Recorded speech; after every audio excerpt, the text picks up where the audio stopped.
welcome back to another stream of shiny hunting for shiny Talonflame in Pokemon Sword and Shield. My name is Ectric, and we're going to continue with our quest to try and get ourselves a shiny Talonflame tonight. We went live earlier today with the end of the Pokemon Let's Go Pikachu, Let's Go Eevee race with Zed. It was a ton of fun. Thank you to everyone who joined in on that stream. It was a ton of fun. I loved it. It was so much fun.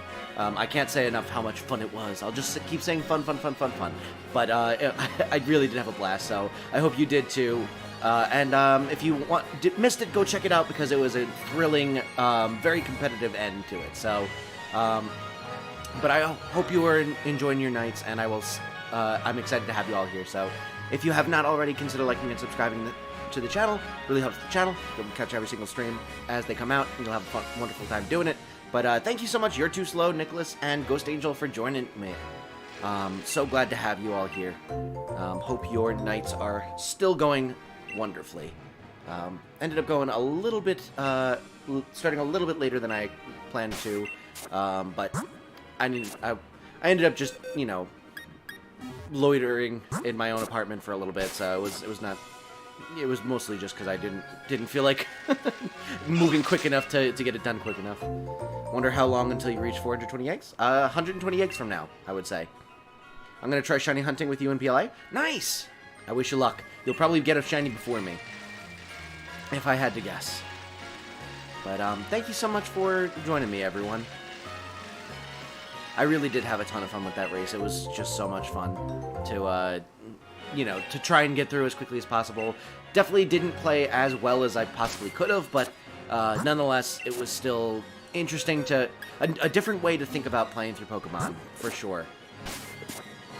And I'm excited to do another one with Zed in the future. Mike, welcome to the stream. Glad to have you here. Hope you're doing well. I've never shiny hunted before, but you are motivating me. Well, I wish you the best of luck. It is a lot of fun. Very exciting when you finally get one. Honestly, if you're doing it in PLA, all you have to do is just keep going to MMOs and Outbreak, and you'll be good to go. Eventually, you'll find one for sure.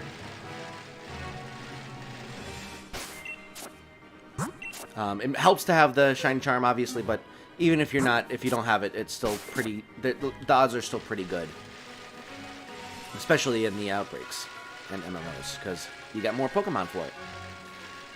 And they spawn real quickly.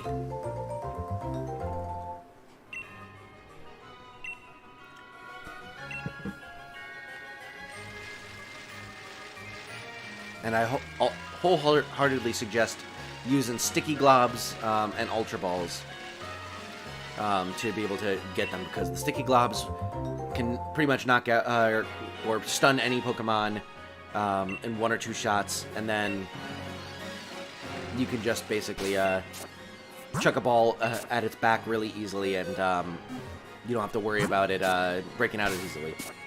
Wishing you all of the luck too, Ectric. I do have the Shiny Charm. Oh, beautiful! Well, you'll be able to get it then. How many shinies have you gotten before in Legends Arceus? Have you, like, just from playing through? Alright. And so it begins.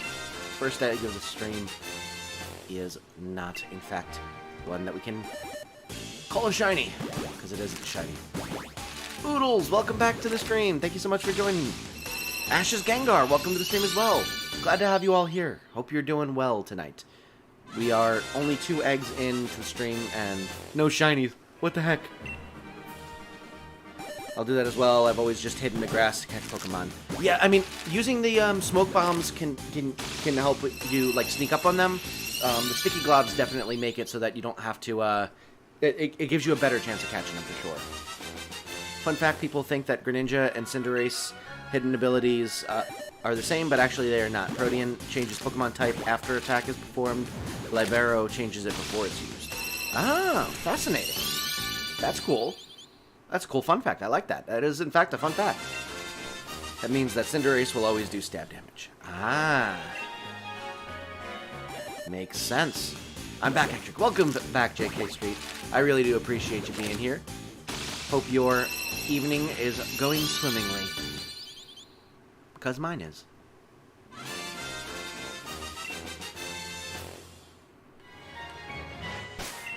I had a ton of fun in the previous stream. Got to chill for a little bit. At some point, I might go grab myself some more Snapples because I forgot to refresh my stock, but that's okay. Hello again, Azalea. Thank you so much for joining me. Lovely to have you, as always. Excluding the shiny Ponytail, I've gotten 7 random shinies before getting the charm. That's not bad. That's not bad at all.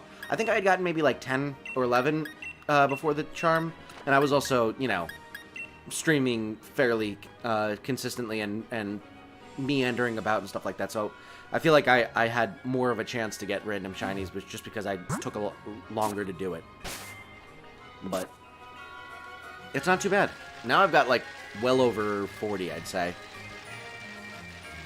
I finally decided my next Masuda hunt on Sword. After a week of thinking, I'm going for shiny Dreepy. Ooh. I'm trying to remember what Dreepy's shiny looks like. That's cool, though. Prepared for another long one since I know dragon ones take more steps to hatch. Yeah, I mean, it's not too bad. I feel like, even if it takes a little bit longer on the bike, it's not, especially with like the little electricity zappy speed thing helps you get faster steps in, so for sure. Nice, Ectric. My favorite out of all of them is my green Tangela. Tangela's a great shiny, for sure. I love Tangela. I love my shiny Bonsley. It looks really, really cool. It looks like a cherry blossom tree almost. I also really like my shiny Heracross. Like the pink really looks good. Orion Raid, welcome to the stream, Boogie Gaming. Thank you so much for joining. Fidgets, thank you so much as well. Welcome, Raiders. I hope you're having a wonderful evening. We just got started, so if you are new to this channel, my name is Ectric. I do a bunch of different Pokemon content. I am a PokeTuber. I do Nuzlocke, I do shiny hunting. I just finished up a race with another PokeTuber named Zed Games. If you haven't checked out his channel, go subscribe to him as well. He does incredible content, but we just finished up a race to see who could beat Pokemon Let's Go Pikachu and Eevee first. And I also do, you know, other Nintendo games like Zelda, Mario, just random ones like Nintendo Switch Sports. There's a bunch of different stuff that we do on the channel, so if any of that sounds vaguely interesting to you, consider liking and subscribing if you have not already. It does help out the channel. You'll be able to catch every single stream that I mentioned as they come out, and you will have a wonderful time. But Brian, welcome to the stream. What were you playing? Glad to have you here, and thank you so much for the raid, my friend. That Alpha Bonsley you got was insane. Yeah, the Alpha Bonsley looks so good. The shiny Alpha Bonsley, for sure. Yes, thank you, Nicholas, as well, for posting the channel. For those of you who are in my chat that have never seen Rival Ryan, he does some awesome streaming content. Go subscribe to the man. He does some awesome stuff. I have already subscribed and seen some of his streams. They are awesome. He deserves more subscribers than he has, so go help him out. Still looking for our soul candle on Shield. Ah, okay, cool. That's a cool shiny. That Litwick, I'm assuming, is what you mean by that? Gudra, welcome to the stream. Glad to have you here. Hope you're doing well still. You can watch the replay of Zed losing during the race on his channel. Yeah, spoilers, I won the race. That's the first win we were talking about. Is earlier today I did in fact beat Zed. It was very close though. I will give him immense credit. He was multiple gym badges behind, and then at one point he was one trainer behind me in Victory Road before I pulled it back ahead with because I used X attacks and X special attacks during the Elite Four, and used my 8 rare candies to boost up my starter. I'm doing homework right now? Alright, Oodles, well, good luck with your homework. It's 9:56 p.m. for me. It is also 9:56 p.m. for me. And I gotta head to bed at 10:30, but I might go to sleep soon. Alright, Gudra, well, thank you for stopping by, and if you have to go to bed, sleep well, and hope to see you around again sometime soon. Let me change my time zone back. I changed it for Wordle. Ah, I see.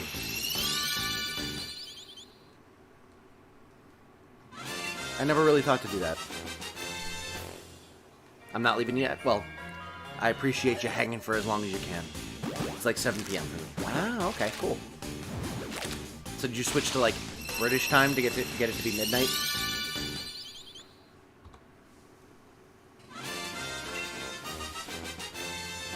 Because, they're, like, 3 hours ahead of me. Or, not 3 hours, 5 hours ahead of me. So they must be, like, 7 hours ahead of you.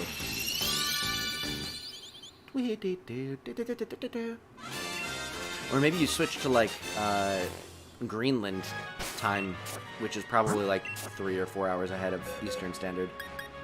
I'm not sure. Thanks for lurking, Nicholas. I appreciate that. No, I changed it to Fiji. Ah, okay. Cool.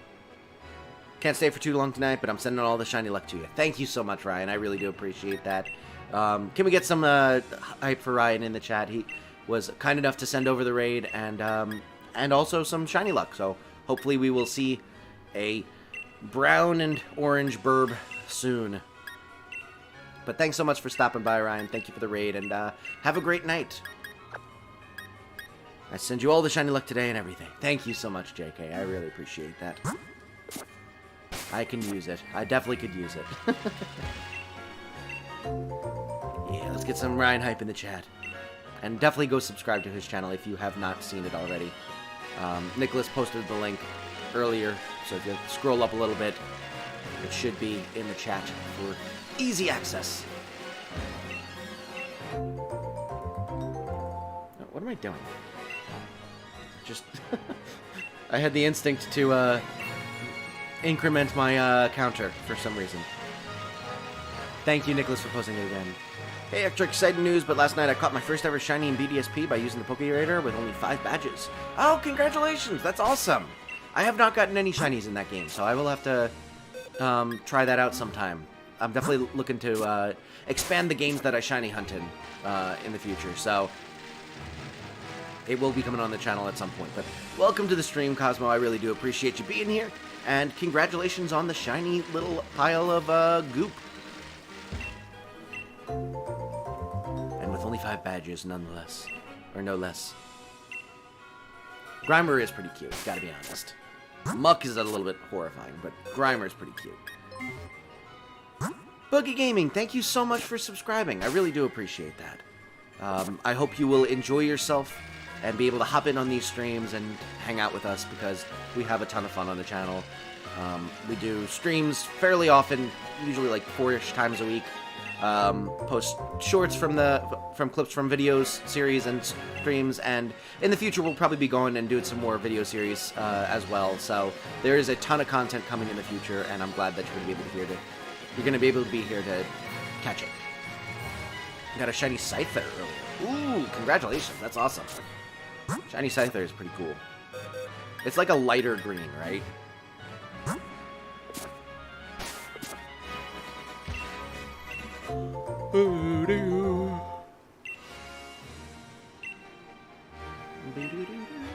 Also, thank you so much for lighter green and reddish pinkish. Ah, okay, cool. Yeah, that's a good look. I like that. I'm not a big fan of same color, but if I think it's a decently lighter green, and also having the reddish pinkish helps to differentiate it. So I just checked this. What am I doing? Oh my goodness.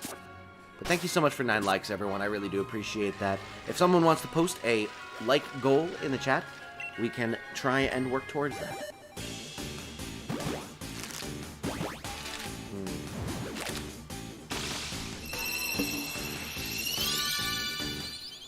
Now I can increment it. Oh. Oops. Apparently never went down. Thank you for the like goal, Gudra. We will work towards 25. Daniel, you always get in a second too late or a second too early and I don't notice it. I'm so sorry. But welcome to the stream, Nathaniel. I really do appreciate you being here, hanging out. And thank you so much for 10 likes, everyone. Really does mean the world to me. Zachary, welcome to the stream. Glad to have you here. Out fishing right now at Tropic Star. My dad got something on the 10-ton boat. Wow. Well, congratulations to your dad. That's awesome. But hope you're doing well, and have have some fun fishing. Glad to have you here while you're doing so. Glad to be some entertainment while you wait for the fish to drag you to shore. Doodle, welcome to the stream. Glad to have you. Hope you're doing well. Good to see you again. I went to a place for basketball practice and cried because my legs felt like they were going to fall apart faster than the tax rate in California. Yeah, deadlifts are really kind of rough, so I can imagine. Squats also. I used to be able to squat well above my weight, but then I got tendinitis in both my knees, and now I can't really squat much without hurting my knees, which is a shame because like my muscle-wise I can handle a lot higher weights, but my knees can't handle them, which really sucks. Because I love doing squats. Those were some of my favorite exercises. Is it dumb that I am training my grammar up for the cuteness contest? I was able to beat 2 so far. No, I think that's incredible, actually. I love that idea. Making everyone love the little pile of goop is an incredible idea. Exactly, Doodle. It's awesome. I agree. Wholeheartedly. Whoops. Alright. Whoops. What do you think what are your predictions for how many eggs it's going to take for us to get this shiny burb, by the way? Any luck with the Clobbopus? Yes, we did in fact get the Clobbopus. 2 streams ago, about 8 eggs in. So it took us 708 eggs to get the shiny. If you want to go check out my reaction to getting the shiny, you can go to the stream on Sunday, this past Sunday, and it's about 5 minutes in, so very, very easy to find. Finished homework time to spend my life away shiny hunting. Nice. Have some fun with that, Oodles. Have oodles of fun with it. 420. Alright. We'll see if I get it on the funny weed number. Or not. Honestly, that'd be the viral reaction that I would need if it happened to land on 420. The editing would be incredible.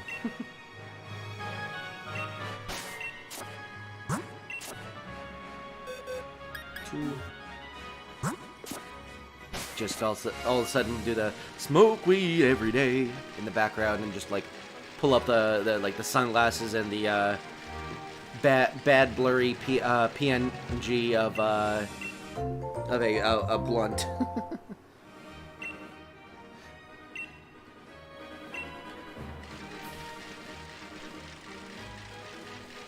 But the chances of that happening are slim, so it is likely that I will never be able to do that. Time to fight Volo? I wish you the best of luck, Gudra. If your levels are not significantly high, I've heard it is a very difficult battle. For me, it wasn't really that difficult because I was very, very over-leveled, but if you get like even close to his levels, then it's a lot rougher. So I wish you the best of luck. Just save all the PNGs. I mean, I'll save all the PNGs, but I honestly, you should see the amount of data that I just hoard. I am a 1000% a data hoarder. It's really bad. Like I cannot delete pretty much anything. I have every single file that I've used for this channel the entire time I've been doing the channel on external hard drives from back in February of 2020 up until now. Every single, PNG, every single Word document where I pulled text file or like text from, every single thumbnail, every single video, every single short, everything I have on hard drives still. So it is crazy how much data I just keep. You think it's going to be in the nonillions? Doodle? My Pokemon levels are around 60s and 50s, and my Carnage, the Zoroark, is 40-something. Ooh, yeah, that is like a little bit under-leveled, if anything, I think. So, I wish you luck, Ludra. I was so shocked I forgot to take a picture. This was completely unplanned, but I got a golden Licky Licky. Ooh, that's a good shiny. Congratulations, that's awesome. Licky Licky's a good shiny, for sure. Well, you don't need to take a picture of it, like, out in the wild. As long as you caught it, then you have it forever, so. Lickitung is my friend's favorite Pokemon. Oh, cool. Fascinating. It's an interesting favorite to have. I definitely got it. Good. Good to hear. Playing Let's Go right now. And actually, my team right now is Tinkerbell the Pikachu. It's a pretty good name for it. I like it. Baller the Sandshrew. Lil Man the Ivysaur. Big Guy the Magikarp. And Swiper the Charmander. Nice. That's a good team. I like that. Just landed the fish. It's almost as long as the 20-foot boat. Holy cow. Congratulations. That's crazy. Nick McNack. Welcome to the stream. Thank you so much for joining. Good luck on the egg hunt. Currently chilling out with some shiny alpha hunting on PLA. Ah, well, I wish you the best of luck as well. Thank you so much for hopping in. Hope you're having a wonderful evening and that you get a bunch of different alpha shinies. Always a good time doing some shiny hunting. Especially in PLA, you got a much better chance, so it's very satisfying how many shinies you can get in that game. Licky Licky is such a great shiny. In PLA, I caught one and a second horde of an MMO, and then I did the Massive Mass Outbreak soft reset for the Static Shelfa. It shockingly only took 4 resets. Oh, wow, that's awesome. Yeah, I think if I ever do complete the living dex, the shiny living dex, I think the next will be a shiny alpha living dex, if anything. Because I love that game. I don't think I ever want to, like, you know, stop playing it altogether, so I definitely feel like I should keep finding new things to do in that game. It's a lot of fun. Want to hear my Nuzlocke team right now? Sure, Nathaniel. Now we gotta life the 700, 800 pound fish into the boat. Jeez. Well, good luck, Zachary. That is crazy. Yeah, let's hear the team for sure. I think a fitting first BDSP hunt you can do is a Poké Radar chain for Ectric. Are they easily catchable? I feel like they're not. I think that you can only really get Ectric in BDSP using the, like, some weird method of, like, like a daily time-based thing. I feel like I looked it up for the Shiny Manectric hunt, or the Ultimate Hardcore Shiny Manectric hunt, and it was a ridiculously difficult thing to do, so I really feel like it's going to be a tough one to shiny hunt. But, I mean, I'd be down. The only problem is I want to do it as part of the Ultimate Hardcore Manectric Shiny Hunt series as well, and doing that hunt 3 times feels like it's going to be a lot. Although I would be trying to hunt for a Manectric rather than an Ectric, I think, so could do Ectric once as a warm-up. I'd be down. I'd like to see my light blue and yellow boy. Oops. Alright. My Nuzlocke team is Arthur the Corviknight, Snapple the Scrafty, nice, James Pond the Inteleon, Flapjack the Scorch, Bakery the Dracozolt, and Buddy the Rosary. It's a pretty good team. I like it. She-Wolf, welcome to the stream. Thank you so much for joining me. Hope you're doing well. Glad to see you again. We're 22 eggs in today, and no shiny stuff. That's okay. Can I tell you my team for PLA? Yeah, go for it, Gutra.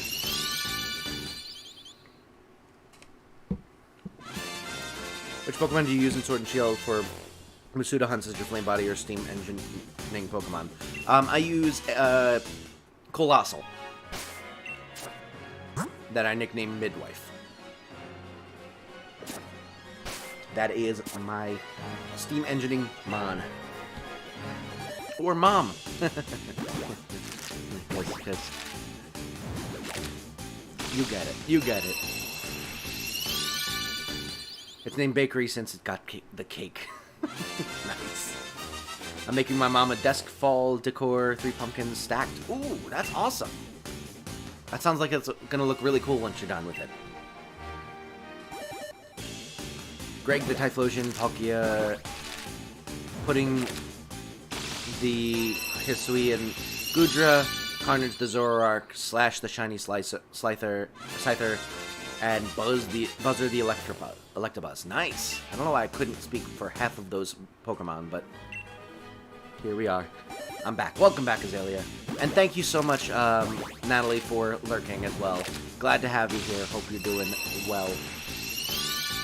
I recently restarted Sword. I have my first run-through team of, I don't know, the Cinderace, Bork the Bolthund. That's a good name. Max the Bunnelby. Is that from, like, Max and Ruby? That's so funny. Sunbathe the Galarian Slowpoke, and Lycanroc the Dusk form Lycanroc. Ah, nice. I like it. I Lycanroc it. Wait, how did I only get 2 eggs this entire time? Oh man, Bougie and Azalea in the same chat. Shiny Luck has to happen now. I hope. I really hope. If you guys bring me the Shiny Luck, I would greatly appreciate it. I'd love to get a good shiny in this stream. What do you think we should do next if we do get it this stream? We give up trying to get it in the boat? Yeah, I mean, 700-pound fish sounds like it's very, very difficult to get onto a boat, especially if it's almost as long as the boat. My current team for BDSP is Charlie the Infernape, Sebastian the Bastiodon, Sebastian the Bastiodon, that's very funny, I like that, Slimer the Shiny Grimer, Sparkplug the Electabuzz, Bonnie the Luminion, and Crest the Salamence. Those are some good names. I'm loving the nicknames that you're bringing up in the chat. I love hearing other people's nicknames for their Pokemon, especially the really funny ones. I love the creativity. Can't go a day in low Discord without getting a ping from shinies. Yeah, I hope that we can get some shinies ourselves. Like, dude, save me some luck. I'm currently grinding on my game, but lurking. No worries. I'm glad to have you here, and good luck with your grind. I'm now doing another Sword and Shield Masuda hunt. I'm at the Michael Jordan number 23. It's for Shiny Dream. Oops. Existence. Welcome, or thank you so much for lurking, Mike. I like Nuzlocke since you have to name the Pokemon. Yeah, me too. I mean, I like to name them pretty much regardless, unless it's a race, in which case it doesn't make sense to nickname them. But it is a ton of fun to nickname all your Pokemon and come up with clever, you know, ways to get more attached to your Pokemon.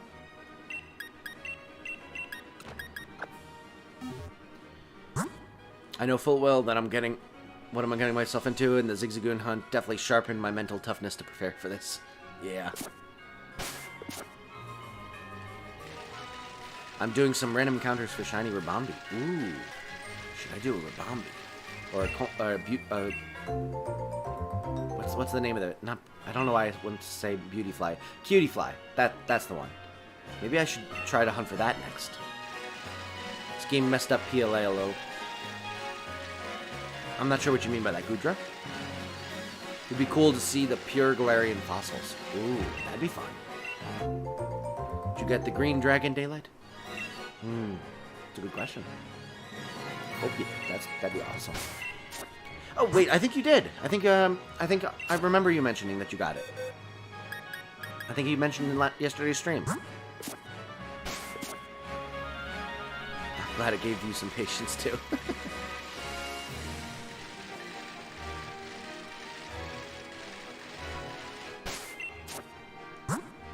When I'm finished with this shiny Weedle hunt, I'm gonna do some grubbin Masudas. You're still on the grubbin? Oh boy. I hope that you have no more issues with that hunt. That one was a rough one, I remember for sure. Oops, no, stop. There we go. I keep forgetting how many eggs I've got thus far. I'm wasting my time going through menus.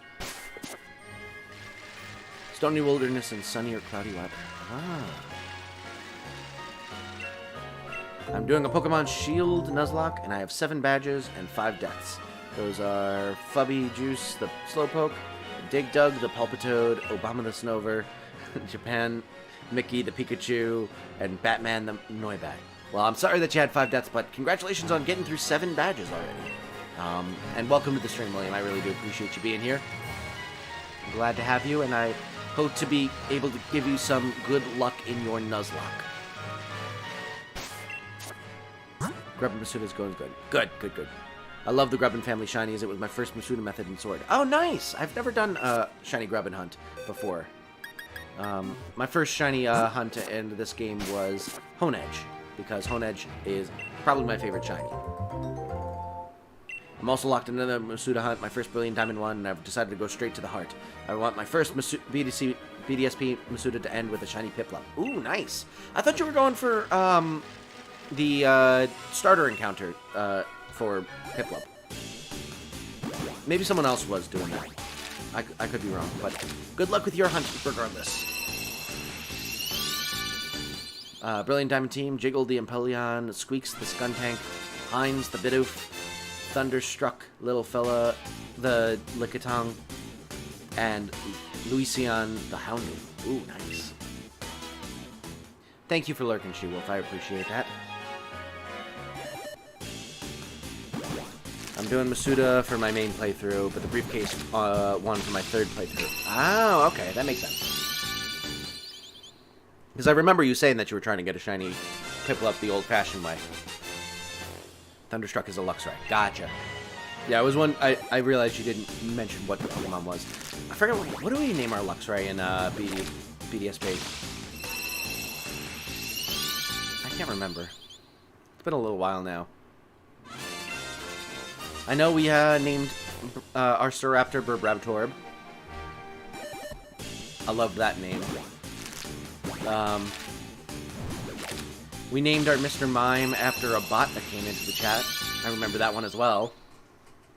Pretty sure our starter was named Bruce, because Bruce Nunn came in with the support in the chat.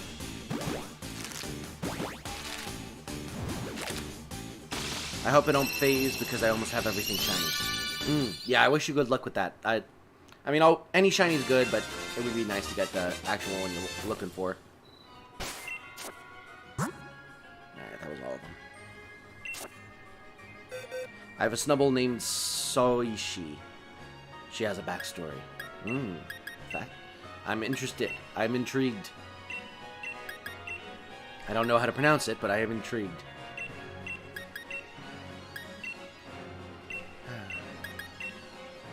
Squishy. Oh, that makes more sense. Squishy the Snubble. I was like, Soishi.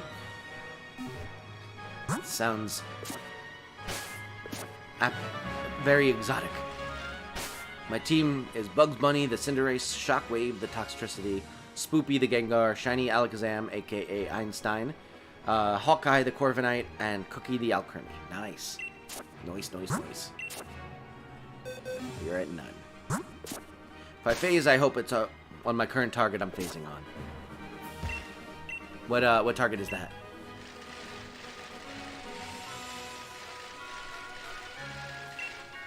What do you think of my team names? Firebrand and Fernape.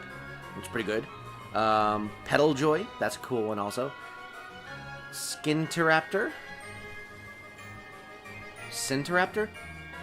Is that what it is? Cinteraptor? I can't pronounce that one, but it's pretty cool. Thundershock, the Luxray, Psy-Aqua, the Golduck, and Dragomania, the Garchomp. Ooh, I like Dragomania. That's fun. Oh, okay. Sorry, Azalea. I was confused. I thought you were saying that, like, the current encounter in front of you, if that was the one, if you were to phase on the Ribombee, you'd want the shiny to be that encounter that wasn't Ribombee. I was confused. My bad. Heading back to the docks, pitch black, heading toward a massive storm. One light on the boat is not working. Oh, geez. Well, I hope you stay safe, Zachary. Definitely make sure you get back safe and sound. Caught her in Pokemon Go in the middle of the road after my Mim ran her over with her... Man, she's doing good now and lives in Pokemon Home, but is terrified of big blue vehicles. Oh, boy. Poor Snubble. I'm gonna start training tomorrow? What are you training for? And thank you so much for lurking, William. I really appreciate that. Anyways, I'm going to bed. Alright, have a great night, Gurudra. Sleep well, and I hope to see you again sometime soon. Zed, welcome to the stream. Glad to have you here. Everyone, go subscribe to Zed. He does some awesome Pokemon content. We just did a Pokemon race together, which was an absolute joy to do. Can't wait to do another one. It was so much fun. It was just an absolute blast. Very, very close race. In the end, it was great. So much fun. Want to hear the story behind Nips and ... Sure, dude. But yeah, go subscribe to Zed. He is he's very close to catching up to me in subscribers. Got to be honest. Go subscribe to him, but leave me like a few in the lead. That's all I ask. Nah, definitely go subscribe to him. We're gonna try and get him to 1K. He deserves it. That and so much more. Absolutely. So get him monetized. Making some moolah for the streams. It's been really fun though, because Zed and I feel like you and I have both like grown at around the same rate lately. Like you almost caught up to me, and it basically we've just been like keeping pace with each other, and we're basically at the same point, which I think is really cool. 2 damage for a crit. Oh dang! Jeez, almost lost him on there, Nathaniel. Got 5, beautiful. Perfect timing.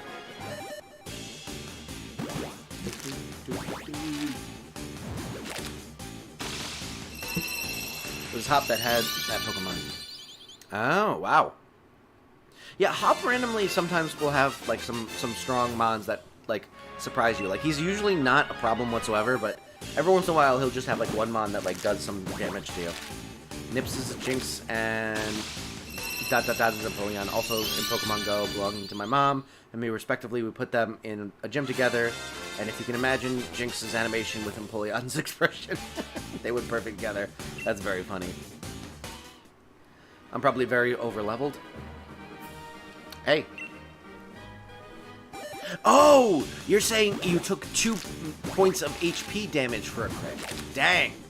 I thought you were saying that you lived on 2 from a crit. That is crazy.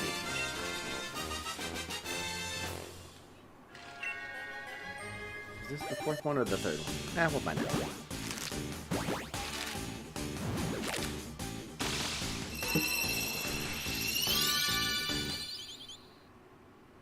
I'm about to shoot this rabbit. Thanks, Ectric. Yeah, the race was so fun. Absolutely. Yeah, it was an absolute blast. So excited for the next one. Unfortunately, probably we'll have to wait a little bit because I'm not going to be able to do some streams for the... do too many unscheduled streams for in the near future. Gonna be busy. I'm probably gonna do one like super duper late tomorrow night, because I have band practice until like 11, so I'm probably gonna start streaming 11:30 midnight, and then just go to like 2 tomorrow. So it'll be a very late night stream tomorrow, and then Friday gonna be super busy. My fiance comes back home from her trip, so we'll probably hang out, and then I might have a game night with my college buddies that night after she goes to bed, because she will be super duper jet lagged and probably go to bed at like 5 in the afternoon. But got that, and then Saturday I have a concert from 7 to 11 p.m. Jiggle is reference to Nips and ... as well. Gotcha. My sword playthrough team is Burnt Zard the Charizard, Sheldon the Blastoise, Ridley the Sceptile, Night the Surfetch'd, nice, Goldie the Shiny Steelix, ooh, and Nightmare the Gengar. Those are some good names. I like that, William. Inteleon just has a gun as a signature move. Yes, he does little finger guns and shoot. Water blasts. Hey, how went the race? It went very well, Letton. We ended up getting the W. It was a very close race in the end. Zed ended up getting to the Elite Four around, like, maybe a trainer or 2 behind me. Like, I think I was just defeating Lorelei when he hopped into the Elite Four, but then he ended up losing to Brunos, and I was able to take the W against the rival in the end. So it was a very, very, very close race at the end. but I was able to eke out a victory. There's lightning all around us. Ooh, yeah, that's definitely stay safe, Zachary. I hope you're doing all right. All the names of my legendaries have meaning. Nebi the Lunala is self-explanatory if you've played Sun and Moon. Dideldia is how my sister and I used to pronounce Dialga, so that's what I name him. That's really cute. I like that. What should I shiny hunt? I always suggest Honedge as a really good option. The red blade is just such a cool looking mon. Heracross is also really cool looking shiny. Shiny Licky or Lickitung are awesome. Grimmsnarl looks really cool. Jumpin' Joe the Zacian is after my first dog. Nice. Congrats on the big W. Thank you so much, Clinton. I really appreciate that. It was a hard-fought battle, and Zed definitely made it very close. I give him tons of props because I probably had a lot smoother of a run. We'll put it that way. I did not fight Lieutenant Surge for an hour and a half, and I also you know, didn't have as many blackouts, but in the end didn't end up mattering. He almost pulled right ahead of me. Take it from me, the Blood Red Sword is awesome. It's a Doublade now. Gotta evolve it soon to Aegislash. The problem is, Aegislash doesn't keep, like, the red blade. It doesn't keep the same color scheme. I'm keeping mine as a Honedge because I think it looks best as a Honedge, unfortunately. Honedge it is. Yeah, it's definitely a good one. I wish you luck on your shiny hunt. Sometimes you forget Sword and Shield is British, but then an NPC uses every single British slang in one sentence. Yeah. It's like, oh, this is a fun Pokemon game. I'm not really thinking about it, and then all of a sudden it's like, hey, in it, bro. I'm gonna go hit the loo. And it's just like, oh, wow, you are British, all right. Thank you so much for lurking, Azalea. I appreciate it.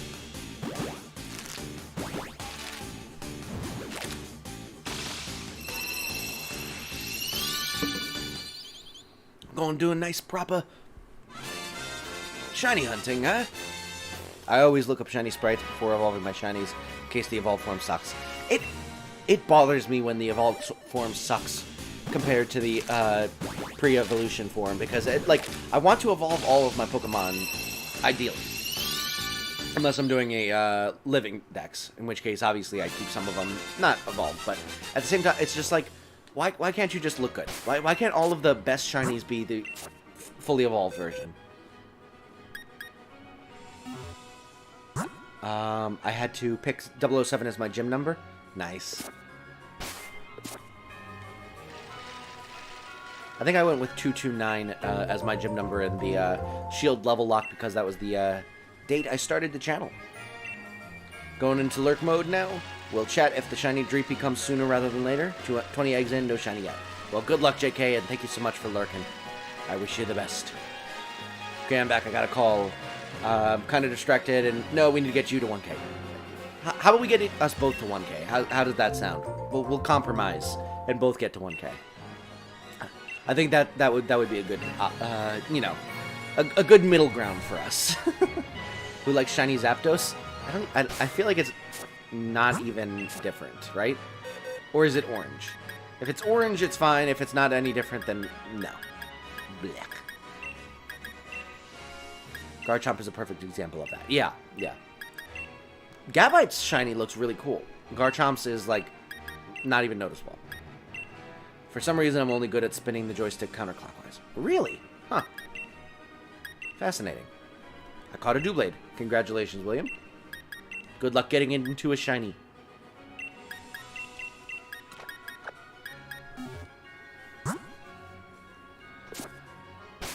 Let me see. That's kind of weird. I prefer clockwise. I'm also left-handed. Maybe that makes a difference. I don't know.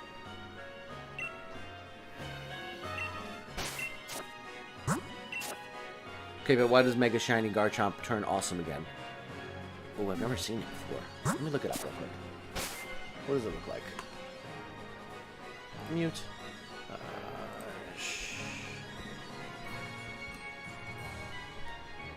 Come on. Shiny Mega Garchomp. Yo, that is really cool. I like that a lot. Oh, a remake looks... do I like that? I kind of do.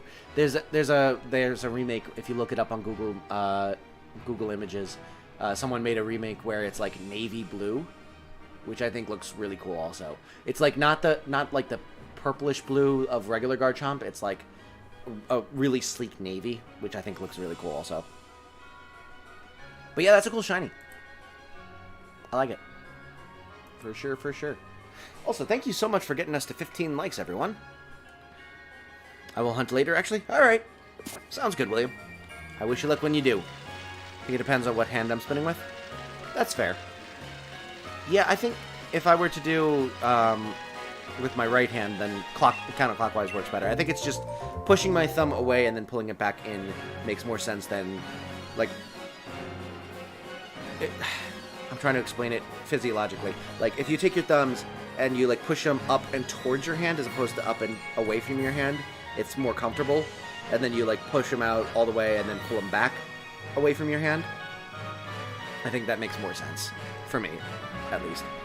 I love watching vids of people who redesign the shiny models in-game. Yeah, it's a really cool thing. I actually... Technically, I have done that once for a thumbnail. Or actually twice for a thumbnail, because... I had, in my Leaf Green ABC Nuzlocke, I had 3 different Mons that all had color change, and I was like, why does every single one of these Pokemon have color change as an ability? What is this? So, I made it into my intro moment for the episode where I noticed that I kept getting color change Mons, and for the thumbnail, I took the 3 Mons that had color change, and I actually, like, color swapped them for the thumbnail, and technically that's like redesigning their shinies, and it looked really, I think it looked really good. But you can go check those out. Actually, there should be a copy of it on my channel banner if you want to go check that out. Cheverino, welcome to the stream. Thank you so much for the Chaos Crew raid. Hope you're doing well. Some of my Chaos Locks color change and Sandstream showed up a lot. Nice. That's awesome. For now, I'll hunt Grookey. Oh, okay. Well, good luck with the Grookey hunt, then. Gengar needs the white shiny it deserves. Oh, yeah, that would be an amazing... Like, looking a little bit like Grimmsnarl, I think would be awesome for Gengar. How's the chaos tonight? Not too much chaos. It's been pretty chill. We got a raid from Rival Ryan earlier, which I'm very appreciative of. Go check out his channel if you have not already. He does some awesome streaming content. And he deserves a bunch more subscribers. But other than that, it's been a fairly chill stream. We had a little bit of chaos in the previous stream earlier tonight, where we finished up our race with against Zed with Pokemon Let's Go Pikachu and Let's Go Eevee. But that was fun. Wasn't too chaotic, but we did get some chaos in there. I'm good. Actually went live today to chill out. I did Kingdom Hearts Final Mix. Ooh, nice. That's fun. Awesome. Congratulations. Or, hope that was fun. Oh, nice. Who won? I did. I ended up eking out a victory. We were both... for basically the entire game, I think I was pretty far ahead. But near the end, Zed started steamrolling the last few gyms, and it got to a point where he was one trainer behind me in Victory Road. But then I was able to pull back ahead with some X attacks and X special attacks in the Elite Four. And he ended up losing to Bruno, so ended up becoming a little bit less close at the very end. But overall, it was a very, very competitive race. And I recommend going to check it out. Ryan deserve more subscribers. Agreed. Thank you, Nicholas, for posting the link in the chat. I'm getting more Ribombee encounters, which is great for me. Yeah, good luck with that, Azalea. I hope you get that shiny fairy soon. It's pretty fun and nice. Congrats. I think I'm going to try to stream during the semester Wednesdays regular. Nice. Well, I hope to be able to hop in on your stream sometime. Are they usually in the evenings, or are they in the middle of the day? I need to know what time I should be looking out for your streams. Unfortunately, during the day, sometimes I've got work, and it's a little hard for me to hop on streams, but if they are But I actually, you know, sometimes I can do it during work, but like in the early evening, I'm more busy like doing dinner and stuff like that and hanging out with my fiance, but we'll have to see. I would love to hop in on one of those streams. Around 1 p.m. EST. Okay. Oh, you do long streams too. Alright, yeah, I'll definitely have to hop in on one of your streams then. I am subscribed. I gotta be subscribed to you. There's no way I'm not subscribed to you. Just real quick. I need to make sure that I'm getting notifications for you. What? How am I not subscribed to you? Alright, well, I rectified that. I was wondering why I didn't get any notifications from your channel. I swear I subscribed to you earlier. Unless Mets playing, then I'll do it evening. You're a Mets fan? I'm a Mets fan. Let me show you real quick. I got a Mets pennant right up there. Look at that. I was brought home in a Mets blanket, so yeah. I don't have cable, so I can't watch the games, but I am in fact a Mets fan, so we can commiserate together. Let's go Mets. You literally joined my Discord before you subbed to me. Apparently, I swear I subscribed to you. Maybe I got purged or something. I don't know. Or I'm just a moron and I didn't subscribe. Regardless, though, I am subscribed now, so we're all set. And yes, my parents did bring me home the right way. they have brought me up right, and by right I mean to absolutely not trust baseball whatsoever and constantly be expecting disappointment. So yeah. But yeah, I am a Mets fan, very excited, although I know they've been backsliding lately. I really hope that they pull it together for the postseason, because I really want to see a Mets World Series in my lifetime. We got close in 2015, that was a super exciting time, and then they absolutely crapped the bed in the World Series itself. But we're hoping. We're hopeful. Depressing slump lately from Mets. I hate Nito with a passion, to be honest. Worst catcher ever, and yeah, same. Yeah. It sucks that they're slumping lately, but hopefully they'll be able to pull it together. They've got a good team. They've got a really good team. And every team slumps, except for the Dodgers. Apparently, they just, no matter how many injuries or anything, they just do extremely well.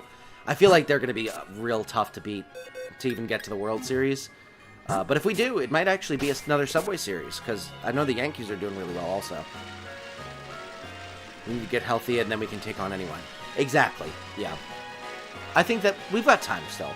We've got another few weeks until postseason really starts, and then just gotta hope that they do well. One of my good friends growing up was never really into baseball, but his long-term girlfriend is a big Mets fan as well, and has been getting him to the games. So now every once in a while he'll just like send me like messages about like some fun things that he saw while watching the Mets game, or like questions about like baseball and like weird rules about it. And it's been a lot of fun talking about that kind of stuff. I really enjoy it. Like he once asked me if someone were to throw a pitch and it hit the ground before the plate bounced up, and then the person hit it and got a home run, would it count? And I was like, not only would it count, but there are actually highlights of people hitting balls off the bounce and getting like doubles and stuff like that. I couldn't find a video of a home run specifically, but I did see like a ground rule double or something like that. So it is a thing for sure. We took the last series with the Dodgers, so if we roll in with DeGrom and Max healthy, I'll be vibing to Narco for a good while. Yeah, I really hope that we're able to, be able to get that dub. And Max Scherzer is just so good. He's such a good pitcher. Very, very intense, but a very, very talented pitcher for sure. In my car on my way home? Good. Glad to hear that you're safe and sound in the car, Zach, and have a great drive back. I should probably pull back up that. Oh, by the way, for those of you who are... Let me just real quick. Pull up the link again. Go subscribe to Chevrino as well. get him some more subscribers. He's at 115 right now. Let's try and get him to 120. He's going to be starting to stream regularly on Wednesday afternoons, so definitely go check out those streams. Much appreciated. No problem, Cheverino. I apologize for not being subscribed sooner. I don't know why I wasn't, but I did hop in your Discord, so there is that. Suck. Oh, sus said. Gotcha. Oh, dang, I hit 115. I didn't even know that. Well, you must have been 115. Yes, I think you were at 114, and I made it 115, so congratulations on the milestone. Or at least the semi-milestone. I don't know if 115 is like a hugely significant number, but it's still exciting. Every number higher counts.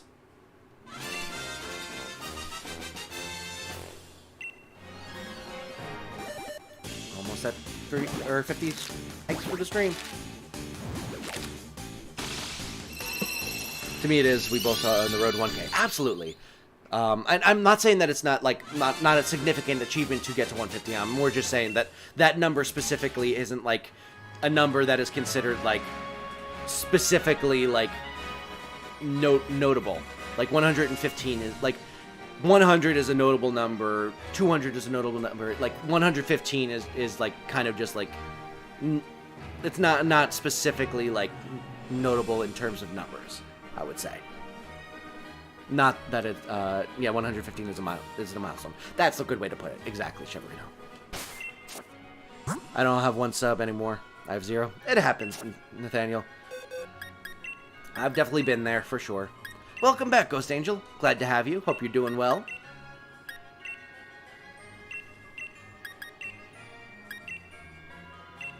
We are 50 eggs into the stream, and unfortunately, still no shinies, but we're having some good chats, so we're all set.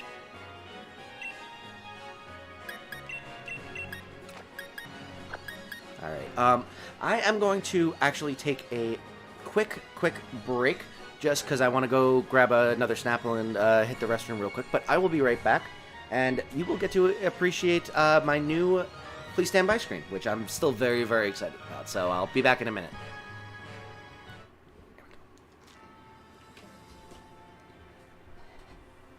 Oh, look at this dude. Oh my goodness, this is so much faster.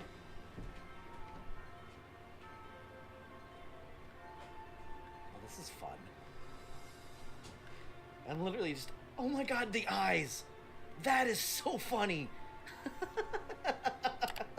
You look like Mr. Popo from Dragon Ball Z. That's so funny.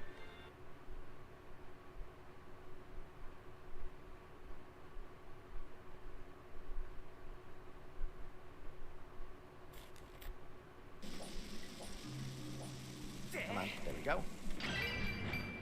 Got him again. Alright, I think I do need to see him, like, in all his glory, get hit with a bomb. Sorry, Goro. It's for the content. Here, I'll help you. What the heck is that? Oh, God, why? Oh, that hurt. That hurt. He's just like is hitting away with his pickaxe, and then he's all of a sudden is like, what just hit my foot? Oh, it's round, kind of like a bomb. It's a bomb! Oh no! Oh.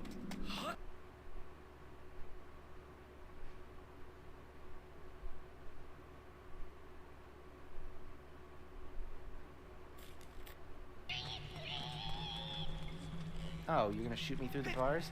You're gonna try and do that? Little jerk off? I'm gonna kill you. I'm gonna come over there. Oh yeah, not so big and strong now that I can actually reach you, huh?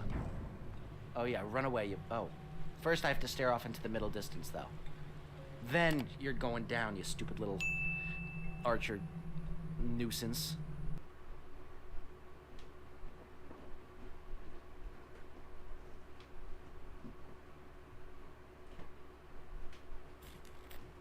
Next up, we have Reimer, the now a Muck, who has the ability color change. Are you kidding me? Oh my god. Are you kidding me? You gotta be freaking kidding me. That's a third color change mon. You gotta be freaking kidding me. Oh god, why? Why? Alright, we are back.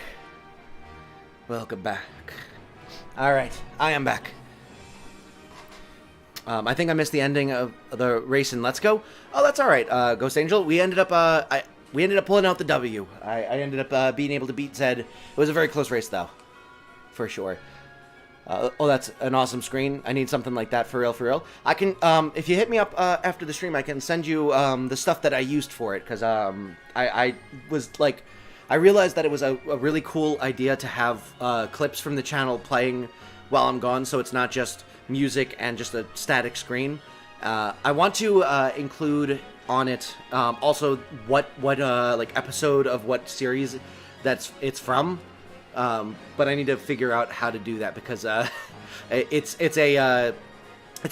basically like a HTML script from an executable that I did not code whatsoever. So I need to figure out how to pull that information into OBS from the HTML and then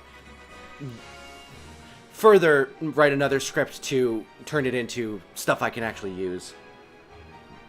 This is sick nasty. I love this. Awesome. Thank you so much. I'm so excited that you like it as well. I absolutely love the idea.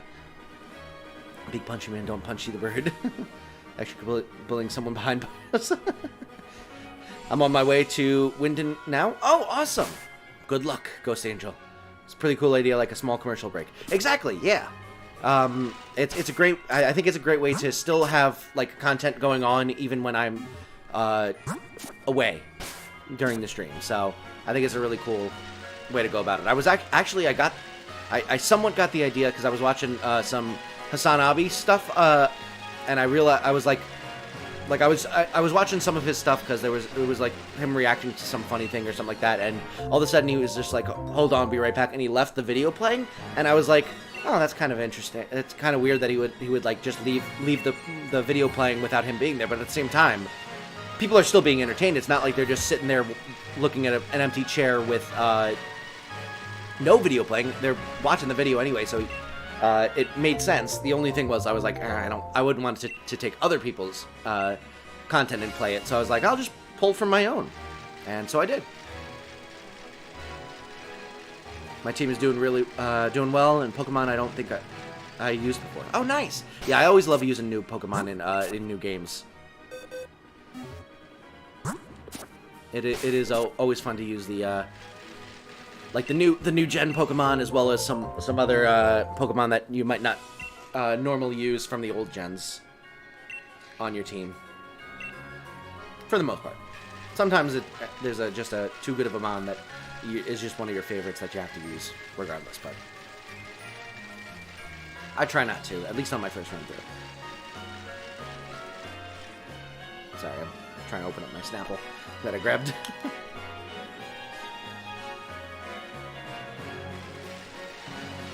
It's like we're iPad kids. Here, watch this while I do some laundry. I think that's even funnier because I was debating whether or not I should throw in some laundry while I was gone. I didn't end up doing it because I had to. I have some stuff in the dryer that I need to pull out, but and that was going to take too long. But that is very funny. I like that a lot. Aren't we all just kids with an iPad or iPad kids with just the constant need for entertainment? My team is Rillaboom, Snorlax, Arcanine, Vikavolt, Noivern, and Dracovish. Nice! It's a good team. My team was Inteleon, Graplocked. I ended up adding Eternatus, Grimmsnarl, Boltund, and... Oh, sorry, not Grimmsnarl. I had Boltund, Mudsdale, and Corviknight. Those were my mons on my team.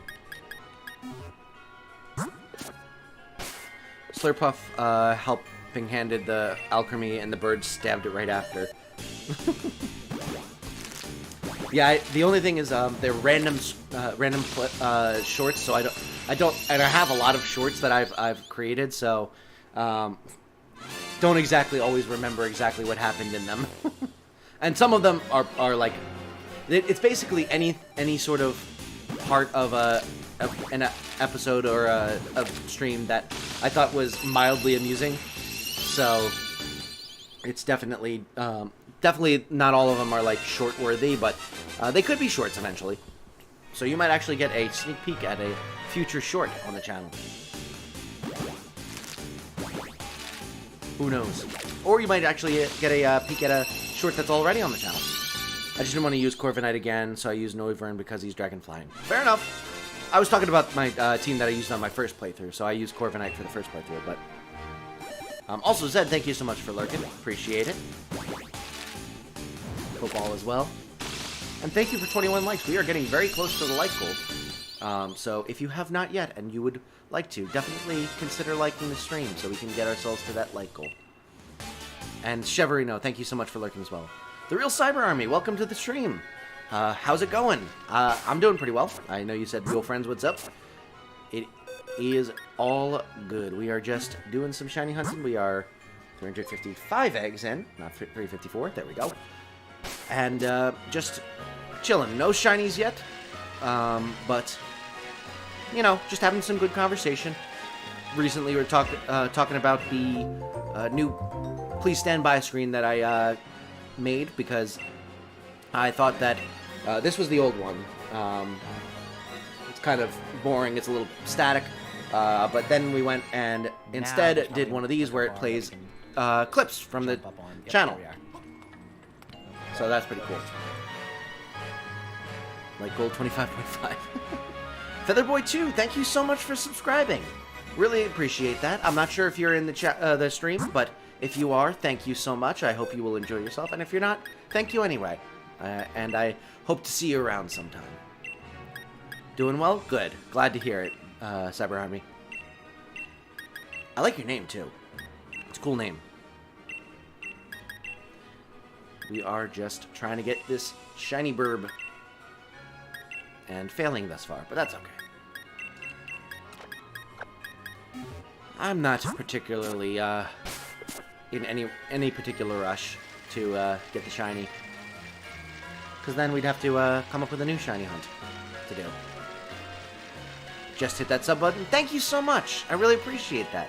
You'll be able to catch all of these streams. We do Pokemon shiny hunting, obviously. We do Nuzlocke. We just finished up a race with another content creator called Zed Games, who is actually in the chat. Go check him out as well. We just did a race in Let's Go Pikachu and Let's Go Eevee to see who could beat the game first. I was able to eke out the victory there. We also do other Nintendo content like Zelda, Mario. We've done some random ones like Nintendo Switch Sports. There's a bunch of different series that we do on the channel, so you'll be able to catch all of that as it comes out. Feeling awesome except for the fact that Ectric beat me. Well, I mean, it happens. It happens. Don't feel too bad. I have technically never lost a Pokemon race, so you're facing the undefeated champion of Pokemon races in that I've had one victory. Wonder when my Dracovish will learn Fish's Rend. Oh, I forget what level it learns that at. I feel like it's in the 40s. But I'm not 100% sure. I had to go say hi to Maxis real quick, so I'm back. Yeah, Maxis is live doing some DAs. He just came back from his vacation. I was in his stream before I started mine, so... He's another great channel to go check out if you have not. Meta Maxis. Zed, if you want to plug his channel with a link, go send him some love as well. I got the stylish pink hair. I cannot lose now. Nice. Nathaniel, that's awesome. But I'll test your RNG and battle prowess. That's true. True. You will definitely have to... I've never done a cage lock either, so... it is very possible that I will be much worse at cage locks rather than versus. It's okay, Zed. I'll make sure to rewatch the entire thing to see it happen again. Well, I appreciate you going back through and watching the stream, Ghost Angel. It was I had so much fun during those streams. It was just like so much fun. I love doing long streams. They're great. If it's in the 40s, then I don't know because he's at level 56. It might be that it got overwritten. You might want to go check the Mover member in one of the Pokemon centers. and see if he has already learned it. If not, though, then maybe it's in the 60s. Who knows?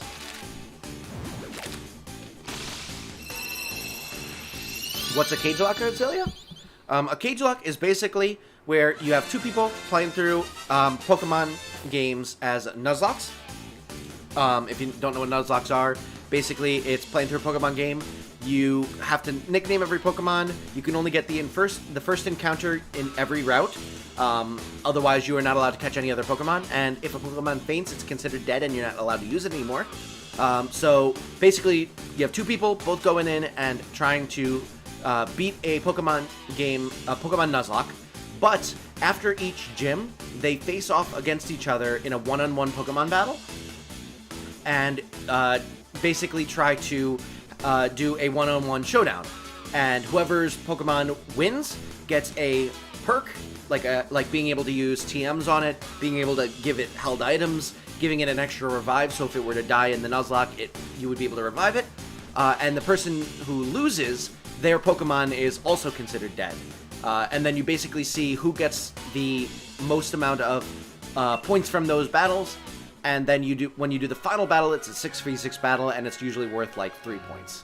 So basically, it is turning it into like almost like a round robin tournament style type of thing. Just shared the stream on my community tab. Hope you don't mind. No, absolutely. I really appreciate that, Cyber Army. Thank you so much. Every little bit of promotion helps, so I really do appreciate that. There, sorry it took me so long. No worries, Ed. Absolutely no worries. Go check out that channel. That is Maxis's channel. Does some incredible stuff as well, so definitely give him some love as well. Well, that's too much work to do. I mean, it's a little convoluted, sure, but it's a lot of fun. There's a lot of strategy that goes into it, because especially once you start getting later and you have a bunch of encounters each, it's really difficult to predict who's going to take what Pokemon to give them perks and stuff like that. Not to mention we're doing it under my Chaos Lock rules. That's true, so it'll be like everything's randomized also. So not only will we have to do, you know, showdown stuff, but also we'll have to figure out what typing the Pokemon is, what moveset it has, that whole thing. So it should be an interesting time for sure.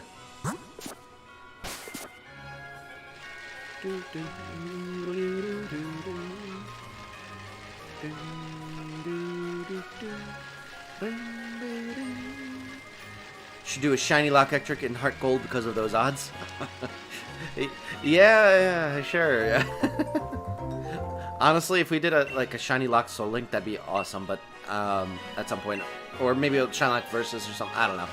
Could think about doing it. But I would need a partner in crime for that one, because shiny hunting for all of those Pokemon would be rough, for sure. By the way, I'm thinking we have a different seed each, so when we battle, no reading. Alright, works for me. Too much work and responsibility. You know, anything for the content. Honestly, I hope you do awesome things. I'm on the grind all along the way with you as well. Thank you so much, Cyber Army. Yeah, we've been growing a lot lately. Let me check out your channel real quick. But yeah, we have been on the grind. Been absolutely blowing up lately. So I really do appreciate all you being here. Oh, I'll definitely subscribe to you for sure. Real Cyber Army's at 4.41K. So if you want to go check out his channel, or their channel, I don't know your gender. My apologies, but go check out their channel for sure. Give it a look. Looks interesting. All Pokemon theme songs, seasons 1 to 25. Nice. And did some Minecraft stuff as well. Awesome. Yeah, it looks fun. Awesome. Yeah, I subscribed. Oops. I'm a he to clarify. All right, perfect. Yeah, I don't know why, but I feel like the your thumbnail kind of gave that away, but I don't want to assume. This will be good content guaranteed. Plus, I should have built my built PC by then, so I can handle it without straining the tech. Perfect. Ah, thank you, Zed. Thank you for posting the link as well. Yeah, go check out Real Cyber Army.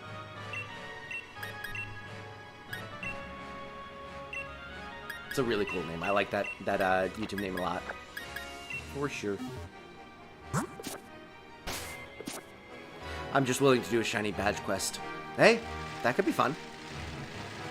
Everyone in this hotel loves me. Just ran down the hall knocking on their doors. Oh, jeez, Zachary.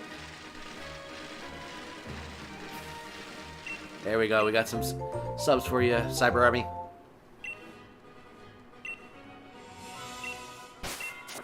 Yeah, I always love passing the love around for other people because you know, I love growing the community of different streamers that we've got because it's just so much fun to raid other people, be able to intermingle communities and stuff like that. It's just, you know, I say this all the time, but a rising tide really does lift all boats, and you know, my success does not mean that someone else is not going to get success, and vice versa. So I love seeing other people succeed, and hope that it means that I can also succeed in the future as well.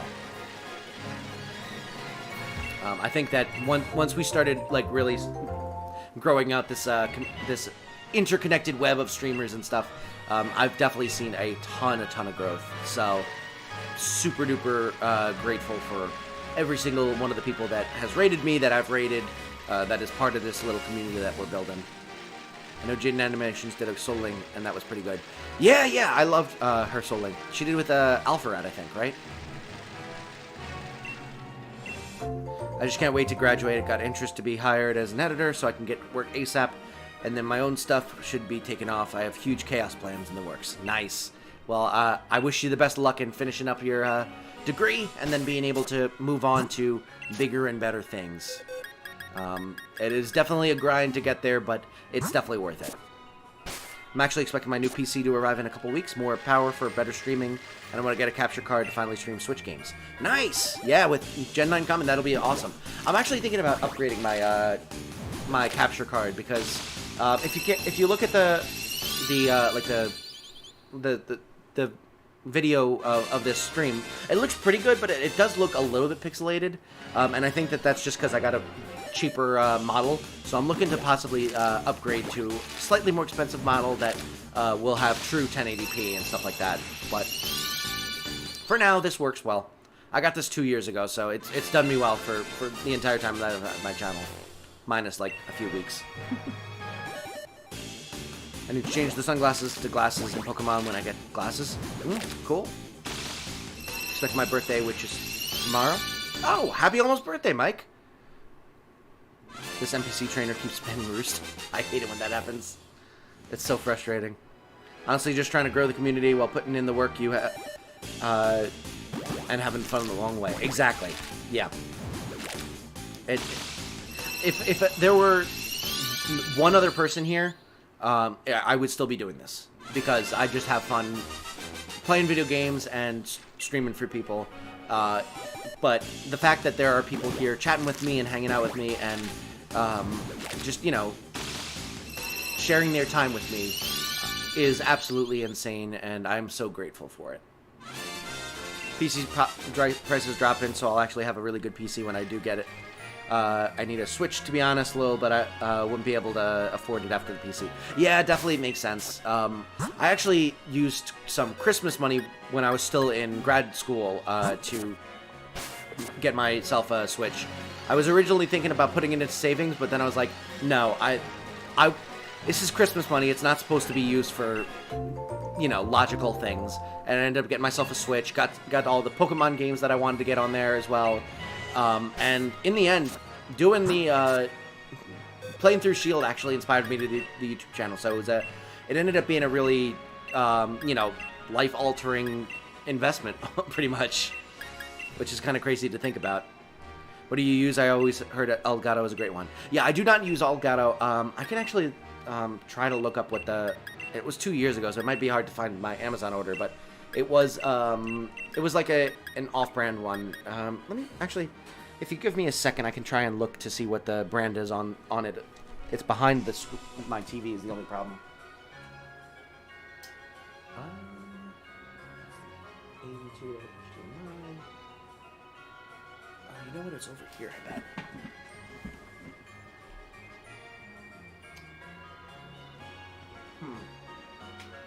Aha.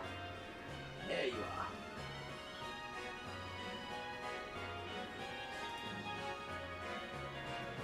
The branding is MCY. I just got it off of Amazon, so I'm really not sure exactly what brand it is, but it was like $100 versus like $200 to $300 for the Elgato. So I was a broke college student at the time and was like, yeah, I'll go with the cheaper one. If it's slightly worse quality, as long as it works, it works. But now that I've got a full-time job and taken streaming a little bit more seriously, can I put my Discord username in the chat? Sure thing, Cyber Army, for sure. We have a Discord server in the description as well, so if you want to go join that and get in contact with our community, that will work as well. But yeah, I'm looking to possibly upgrade my self to an Elgato at some point. Thanks so much for lurking, Zed. Let's see. NPCs will use Protect as soon as they can. Yeah, it's kind of annoying. I hate it when they use Protect over and over again. Gen 9 will have too much content I'd be missing out on. Yeah, this will be my first, mainline Pokemon game. Well, I guess technically Legends Arceus is mainline, right? Well, it's going to be my first, like, new generation to experience on the channel, so I'm very excited for it. You could play through all the different Pokemon games on your channel and make them into playlists. That could be good, like you did with Arceus. Yeah, I mean, I've played through every single generation as a Nuzlocke up until Gen 8. So there is at least that. But if you're talking about just playing through the games like vanilla playthrough, we could think about doing that. Maybe I'll start doing a series where I try to fill out the Pokedex in every single game, in every single gen. That is. That could be fun. Probably start streaming Pokemon when I can. Yeah, honestly, if you're looking to do it, just start. That is the best advice I can give you, is just start making content. Try to make it as good as possible, but realize that you are going to improve once you start doing it. So it doesn't need to be perfect. It just needs to be, you just start thinking about what you find interesting in people that you watch on YouTube, and streamers that you watch on YouTube, and then try to incorporate some of that while still keeping your own personal style, and then you get more practice at it, you get more comfortable with it, and eventually you start making better and better content. And you got to be diligent.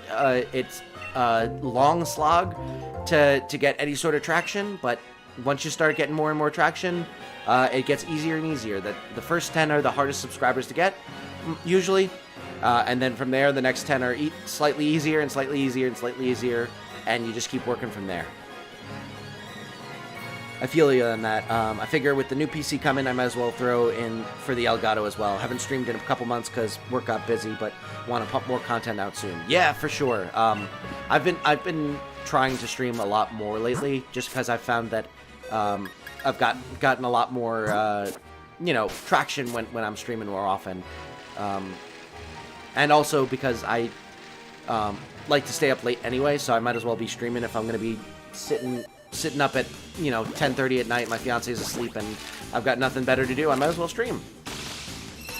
I have traction on the road to chaos. Nice. 69 subscribers. Nice. I personally say when making YouTube videos to make the absolute cursed and questionable content possible. Yeah, if you want to, it's whatever you want to do. I just, the best time to start is now. The second best time to start is tomorrow. That's not how the saying goes, but you know what I mean. Big problem is probably that I legally cannot get a job. Well, it happens. That's why you can stream and just work towards it. Maybe eventually it'll be a job. Oh, cool, you updated the Let's Go playlist so I can watch all 3 parts fully because I missed out on some parts. Yeah, I have it set up so that the streams automatically get added to the correct playlist. So if you want to go check out those streams, they should all be on specific playlists that you can check out. I try to be very good about creating playlists because I am... Whenever I'm watching YouTube, I get frustrated when there's not a sufficient playlist to be able to check out personally, so I try to create the type of organization that I would like to see if I were coming to the channel for the first time. And that's honestly the way you gotta treat content creation in general. What's going on with my hair? got this one little piece of hair that's just sticking straight up. Sorry, you just looked over and saw my hair just absolutely freaking out. But yeah, you got to try ahead and create content that you would find interesting. That's the main thing. And obviously realize that you're going to be harder on yourself than other people are.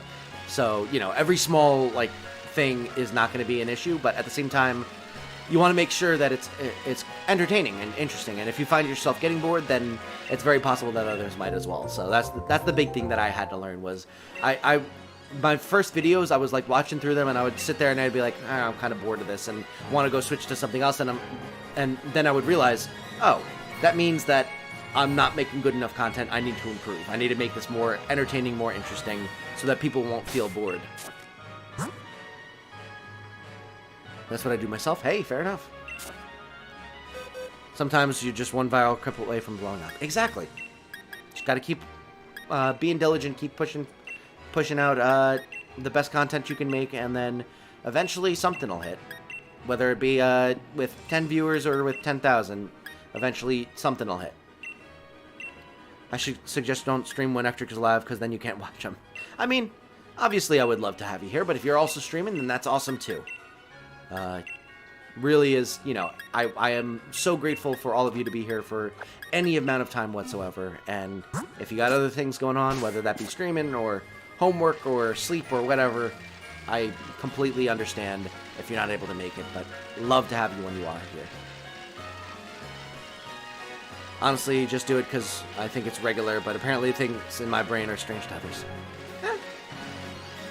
Sometimes things people consider normal are just like things that society deemed are normal because it was traditional to deem them normal, and sometimes it doesn't make sense that they should be normal. Like in Britain, they still think that a monarchy is normal, and I think that that's really weird. So, you know, it really just depends on your definition of normal.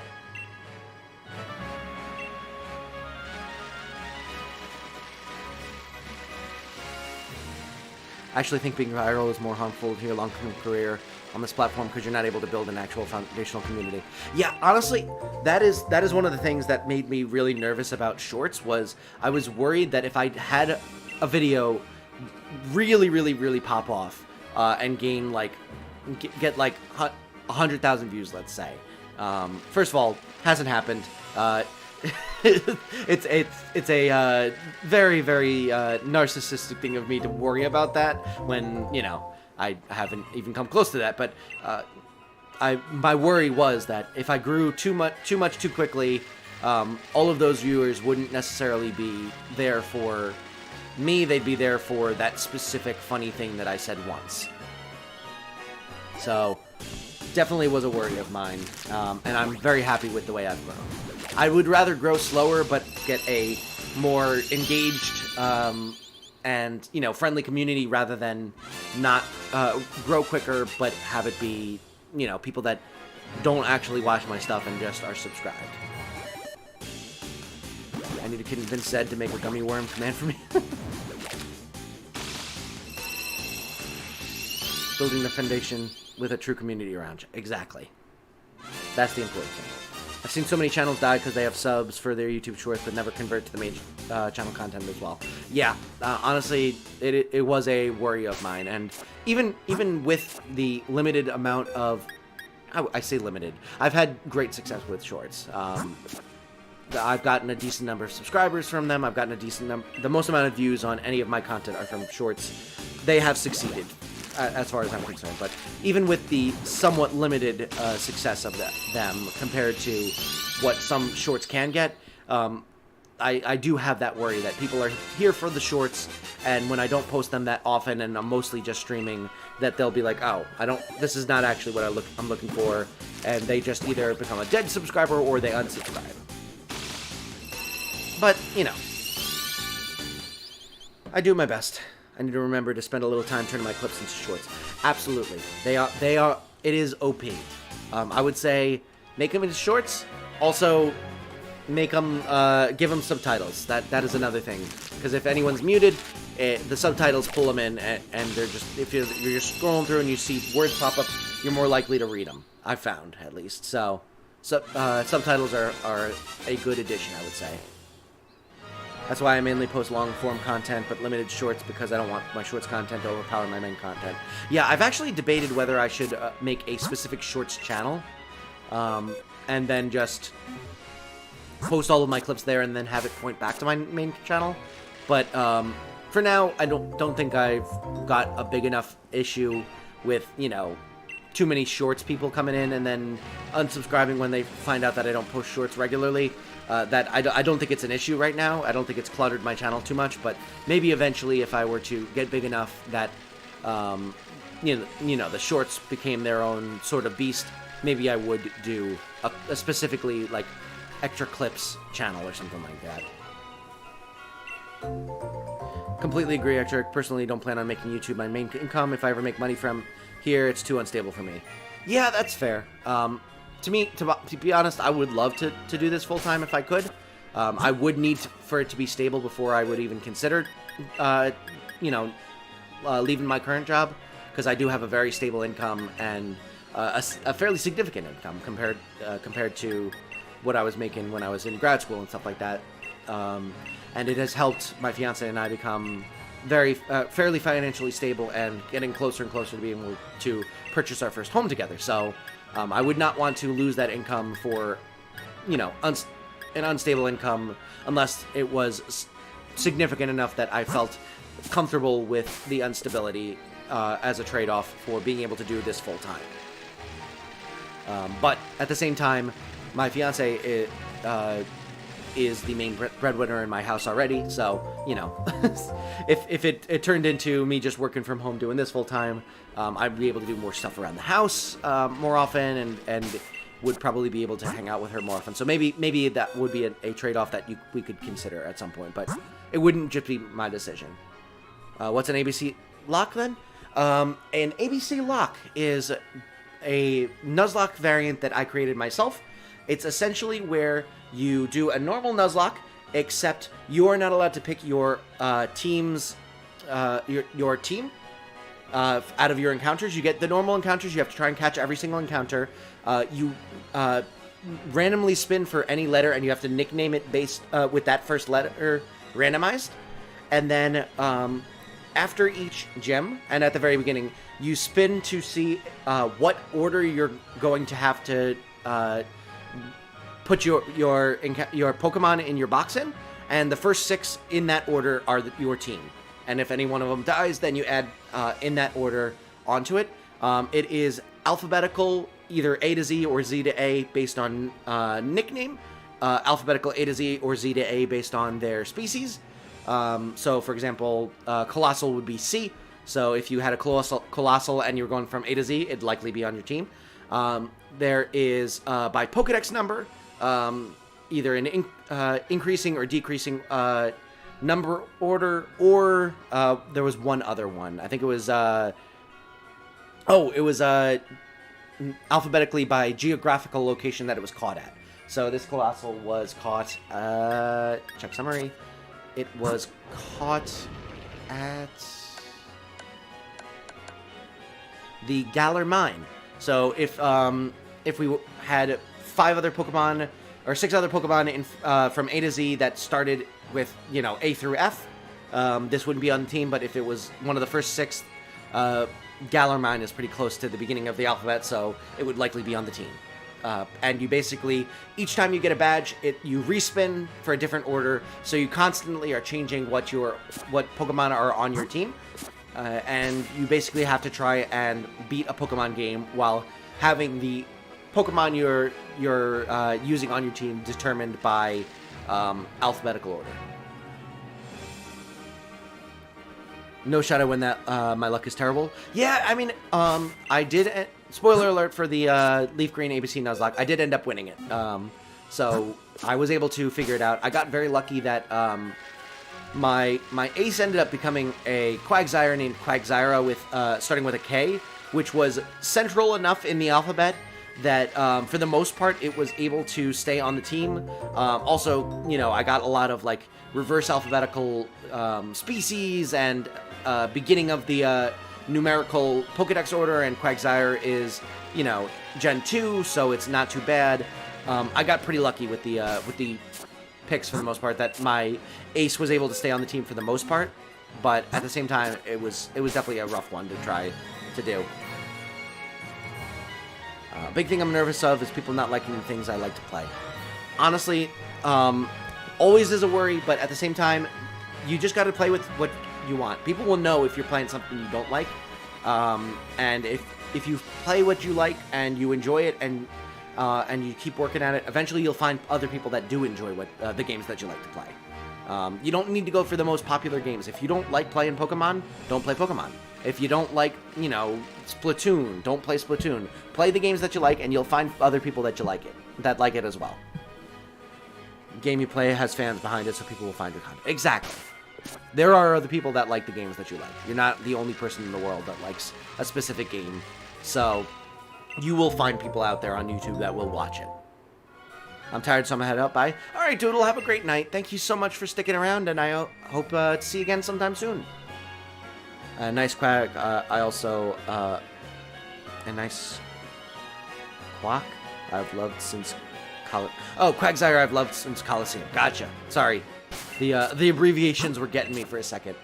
Yeah, I actually had a deep burning despise for Quagsire going into that series, but that's turned into a begrudging respect for it after that series, because it was pretty OP. Granted, it was over-leveled, but still. If you force yourself to play games you don't like, it'll definitely show. Exactly. Yeah. People can't, may not necessarily be able to vocalize exactly what they don't like about it, but people are pretty intuitive when they can tell when someone is faking something versus is genuine about something. Like, obviously there are people that are able to act pretty well and can fake it, but at the same time, if you're constantly acting like you like a game, that's very exhausting. Yeah, sorry, I sped typed that. No worries, Cheverino. Plus, the purpose of doing YouTube is just for fun. If your soon-to-be job isn't fun, then there's no motivation in doing it. Exactly. And, I mean, YouTube for 99% of people is a hobby. So, hobbies are supposed to be fun, not a chore. A big thing is that Quagsire is the evolution of Wooper, which is a god. Yeah, I'm not a huge fan of Wooper either. But, again, begrudging respect because of that Nuzlocke. I'm gonna head out for the night, but great seeing you. Alright, Cheverino, have a great night. Thank you so much for stopping by, and I'm glad that I'm finally subscribed to you. I'll have to check out one of your streams sometime. But thank you so much for stopping by and bringing the chaos. And I hope to see you again soon. Shiny coming soon? I hope you're right. My prediction was 541. Right around Masuda odds.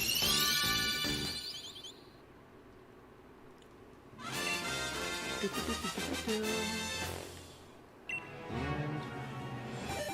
you're gonna get lucky. Come on, give me this. Give me it. I want it. Shiny 428? We'll see. I hope, honestly, I really hope so. That would be a great clip. 432? Alright. We got some predictions coming in. Some of them a little bit more vague, but predictions nonetheless. Hopefully, all of you are right, and I am wrong, because, well, I guess Ghost Angel and Nathaniel couldn't both be right, but hopefully, Shiny is coming soon, and, if not, like, within the next 5, then maybe by 420 or 432, I would be very happy by that. Oops. There we go. I would love to see a Shiny soon. I'd love to be able to move on to my next hunt. How many are you going to? I don't know. It's only 11:25. I stay up until like 1 to 2 o'clock in the morning anyway, so I might as well go for a while longer. Depends on how I feel. Maybe eventually I'll get tired and want to call it, but for now I'm pretty good, so we'll go for a while longer at least.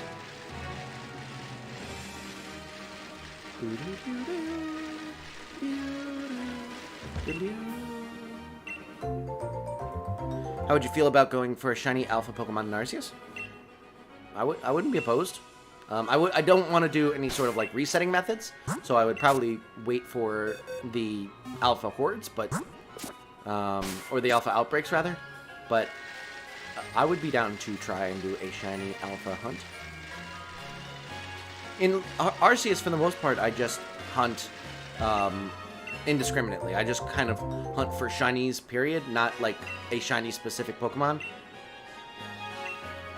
Because it's so difficult to find, like, it would be a lot more difficult to find shinies if you're not doing it as part of the outbreaks, and getting consistent Pokemon to show up in outbreaks is much harder than just going to any random outbreak and just grabbing the Pokemon that you would like to see a shiny of. I never got my Rapidash, but I got the Ninetales and Snorlax randomly. It was funny. Oh, cool. Well, congratulations about that. I don't know why I have the hiccups, but not fun. Great. I hate the hiccups. I think one of the things that I heard about that sounds like an absolute, like, real-life nightmare that I don't know how my mental health would survive is I heard that there was this girl who has had hiccups non-stop for decades. Sorry, not girl, lady. She started hiccuping and has not stopped for literal decades, and that sounds like a form of absolute hell that I could not weather. Like, if I have hiccups for more than like 2 minutes, I start getting extremely frustrated. I cannot imagine doing that for years. Didn't get my shiny for Shiny Alpha until over 300 hours in, but I've been on a little lucky streak lately with 3 more. Nice, congratulations. And I'm the type who perfects tons of dex pages, so my odds are the best. Nice. Yeah, I need to perfect more pages. That's another thing I need to do. I want to get a perfected Pokedex. It's just a lot of work to do. I remember doing the reset method for Shiny Artillery, and it got really fast because it was random when I would have got it. Nice. That's awesome. Congratulations. Hiccups start to hurt my chest and stress your chest if you're doing it for so long. Yeah, it's really, like, hiccups are the worst. Well, not the worst, but the worst. Welcome back, Zed. Glad to have you here. Again. In the chat. Still no shinies. Let me throw you a sub, Knack. I see you.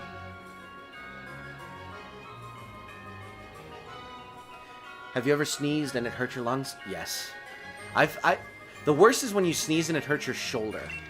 Like you sneeze so hard that like the nerves in your neck really bother you. Those are the worst.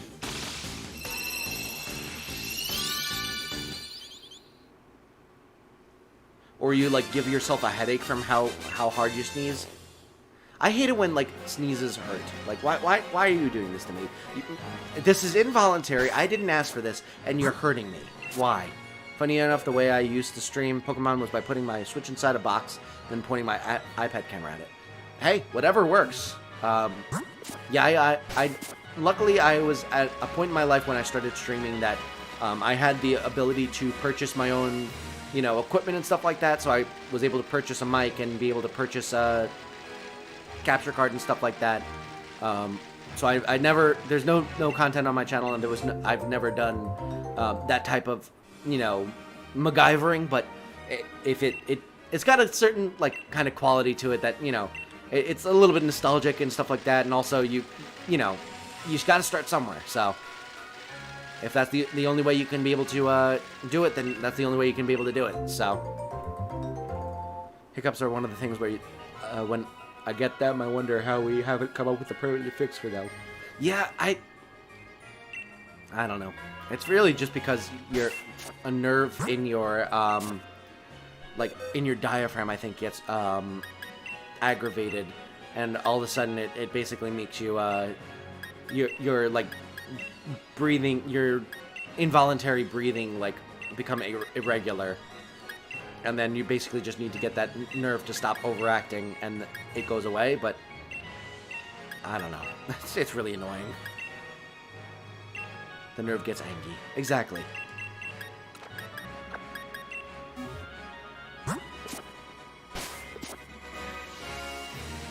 It is very fascinating to learn about, like, the physiology and anatomy behind, like, regular things, like hiccups and sneezes and stuff like that.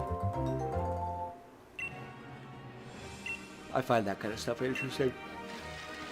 Excuse me. I'm also a biomedical engineer, so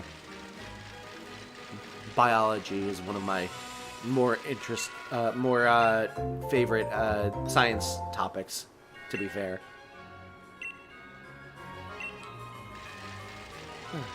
Although I don't do biomedical engineering right now, I do just regular systems engineering at this point. I would like to do some biomedical engineering at some point again. Unless I were to go full-time with YouTube, in which case,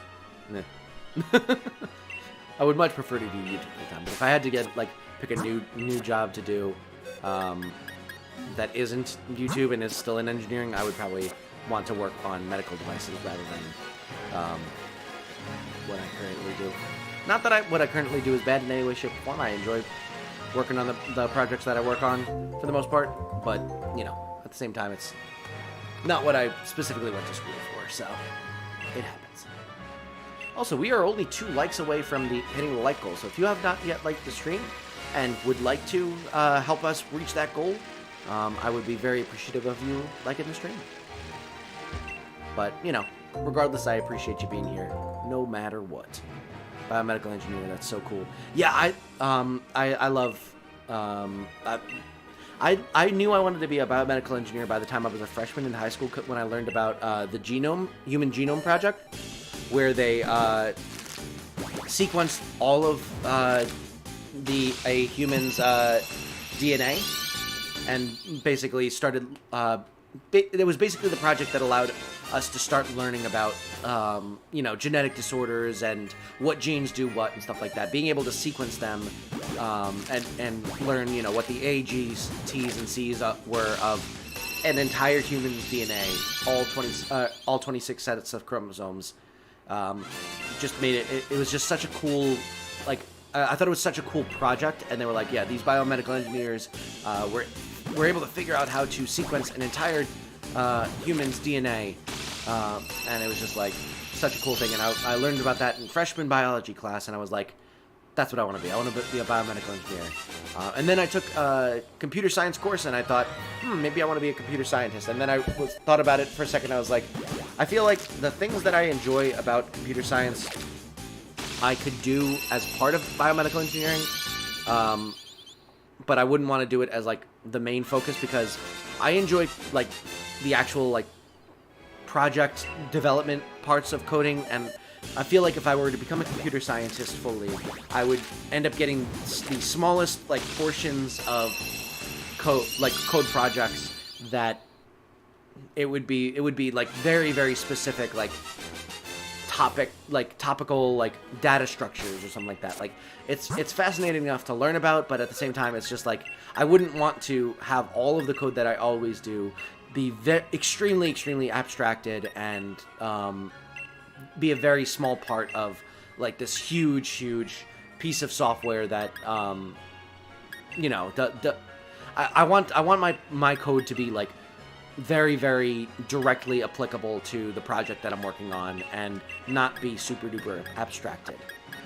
Like, I want when I finish my code, I want it to be able to, like, say, hey, I made this piece of code that does this specific thing. I don't want to be like, I did this piece of code, which is like a way for this to communicate with this within this very small messaging that helps make this website do this specific thing. Like, I didn't want there to be multiple steps before I could say, this is the real world impact of my code. If that makes any sense. I just want to do something in technology. Hey! Technology's fun. I didn't know what I wanted to do for, like, ever. All I knew was I wanted to do something with music. Yeah, I always loved music. I did not think that I was good enough at music to make it into a career. Like, I love singing. I love playing trombone. I love doing, you know, all that kind of stuff, all that jazz. But I'd never considered myself a good enough musician to make it a full-time job, especially considering how difficult it is to become a musician and get paid doing it. It's you know, you gotta really, you're either gonna have to really push hard and get a little bit lucky to be able to make it into the industry as a musician, or you're gonna have to go the route of like becoming a teacher or becoming like a musical director at like a local, you know, theater or something like that. Like it's gonna have more like a business aspect to it. Like if you're looking to become a musician and play an instrument and have that as a job, it's tough. And I did not think I was good enough to do that, so I did not go that way. Good luck lurking with no audio. Good luck. Thank you so much, Wei. I really appreciate that. For those of you who do not know Wei, he is another Pokemon streamer. Go check out his channel if you have not seen it before. He does some awesome stuff. And is a friend of the channel, so go check out his stuff as well. It's super difficult to play and make a living. Yeah, exactly. So, you know, more and more power to you if you want to go for that. I'm not ever one to say that you should give up on your dreams. If that is truly your dream, is to play music for a living, go for it. Just realize that it will be difficult. I mean, my brother is an insanely talented musician. Is going to school for musical composition and is currently getting his master's in it. And I don't know what he's planning to do once he gets out of his program. He might go for a PhD and then become a professor of it. He might try to, you know, become a composer and compose for like commercials. I don't know what he's going to end up doing, but it's going to be rough. And he is an extremely talented musician. So, you know, just gotta be cognizant of the difficulties there.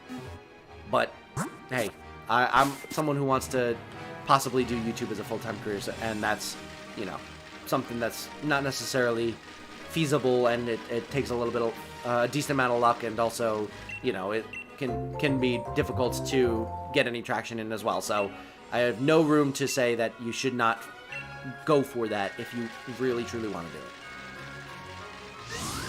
Hold up, let me put you in my channel's tab. Oh, thank you so much, Cyberarmy. I really do appreciate that. That's really nice of you to do. I appreciate that, for sure. I need to add more people to my my channel tab. I've got I think I've got Zed, Microwave, Wizabelle, and Puppy Pokey Trainer as like the 4 in there right now, but I need to add some more. We got a lot more friends of the channel that I need to add.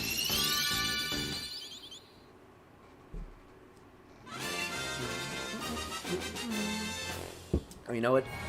We're at like 392.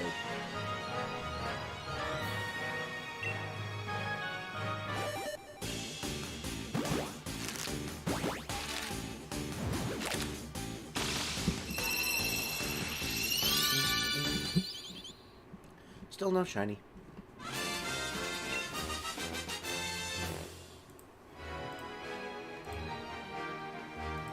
Looks like we're still okay. Looks like saying that there's a poor connection to YouTube, so I'm not sure if that's on my end or no drop frames. Probably just I was looking at my OBS, and the color is slightly different on OBS versus on my TV, and I really got excited for a second because I thought it was a shiny, but no, it's not.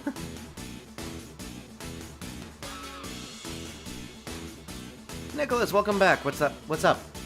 What's OMG for? I'm so confused. What happened?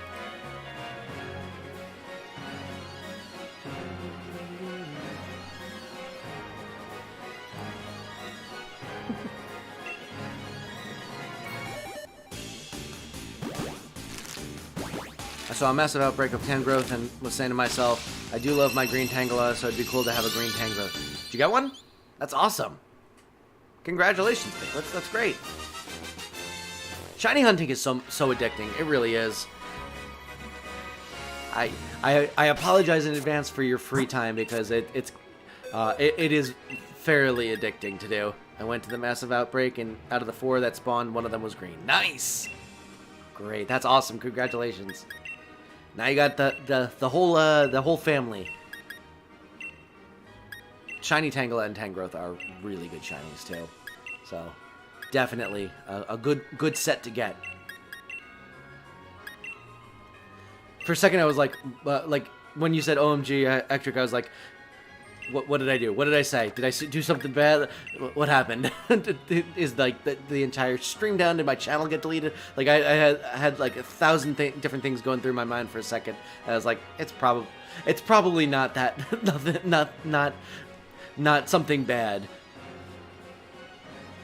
I haven't caught them yet. I was so shocked at its paws right now. Gotcha. Well, good luck catching it. Make sure to save. Because if you save, you can reset and be able to get the encounters to show up again, I'm pretty sure. So, it gives you multiple opportunities. I always forget to save for the shinies. And sometimes end up losing them, but you know. Tangle Outbreak was the first time I got 2 shinies from a single horde. Nice! Yeah, I had 2 shinies for Cricketune. I got 2 Cricketoons in a single horde. And it was in an MMO too, so there were even less Pokemon to theoretically have gotten it from. That was really cool. Thank you guys. I always thought you YouTubers overreact when you see shinies, but I genuinely held my breath. Yeah, it's always exciting. It's like you're, especially when you're like specifically looking for them, the moment you finally get it, like you're never like prepared for it because you no matter how much attention you're paying, you get lulled into a false sense of, like, this is never going to happen just because it, for 99% of the time, it doesn't. And then the 1% of the time it does, it's just like, oh god, it's there. What do I do? What do I do? I gotta get it done. I want a Tamagotchi Life remake for Switch, but Nintendo is cringe. Honestly, I would love to do Tamagotchi Life on the channel sometime. I feel like it'd be... I feel like Microwave has done that, though, and I don't want to step on his toes with his series about that, so... Maybe I'll do one sometime, but for now, probably gonna stick with just what I got. I want to do Wii Sports Resort on the channel sometime also. Maybe I'll do that tomorrow night. Play some Wii Sports Resort and do some aerial stuff and searching around town. I loved the airplane games in Wii Sports Resort. They were so much fun. Or maybe I could try learning how to speedrun Wii Sports, the original. That'd be so fun. Oh my goodness, I have so many ideas now. I feel like a speedrun of Wii Sports would be fun. For sure.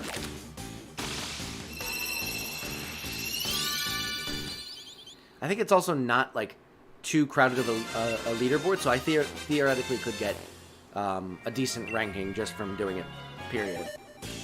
Now I've officially caught it. Ectric, I think my face when I reacted could have been a thumbnail. Yeah. Thumbnail pictures are fun to record. Usually what I do for the streams is I'll actually like just do like a 6 or 7 minute video of me just sitting in front of the camera, just, you know, doing all different kinds of reactions, like,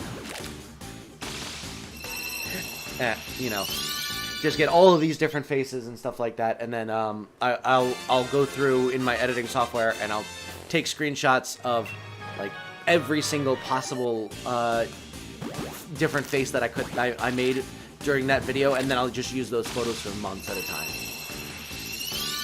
Polytoad, thank you so much for joining. Glad to have you here again. Hope you're doing well, my friend. My shiny reactions are like, oh, that's yellow. Sometimes it's fun to have a underreaction to certain things.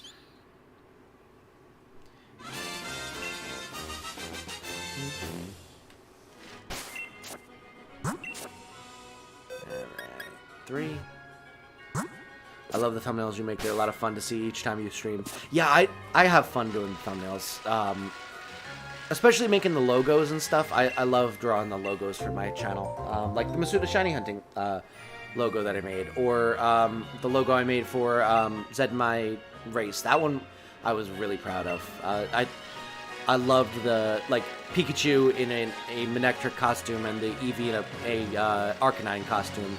It was so much fun to draw, and I ended up being able to do it in, like, a few hours, too. So it was a pretty quick drawing, all things considered. You pointy F. Yeah, that short, unfortunately, it has not gotten a ton of views, but I'm very happy with how that one came out. It was that was probably one of the funniest moments on my channel in a long while. It was so good. I was so legitimately angry, and it made for such good content. What's your Discord username? Mine? It should just be Ectric, with the 4-digit number that I can't remember. But you, if you look into the description, there's a link to my Discord server, and you can find me. I'm, the creator of that Discord server, so it should be right there. Yeah, thumbnails you had for our race were amazing. Yeah, I love doing thumbnails. That's one of my favorite things to make for the channel. Is the artwork for the logos and the thumbnails. I hope that they're eye-catching enough and stuff like that. I'm still kind of winging it when it comes to thumbnails and titles especially. I'm much worse at titles than I think I am at thumbnails. But regardless, I'm still like, I still feel like I'm a novice at knowing what is clickable and what will get people to want to try and check out a stream or a video. I think it's a lot easier with the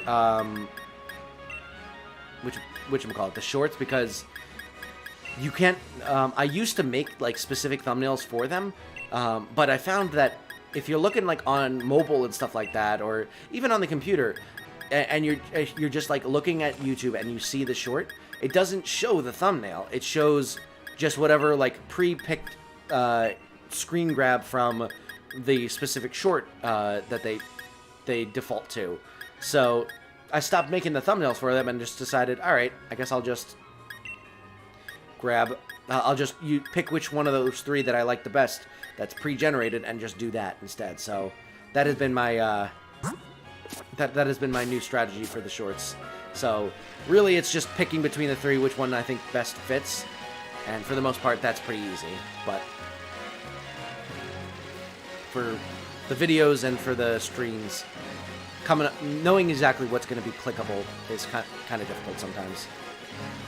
Honestly, something like hot pink has become one of my favorite colors. Nice. Did you say the real word? I did say the real word. Yes, I said the actual effer word, but I will not say it now just because. Try to keep myself from cursing too much. Whoops.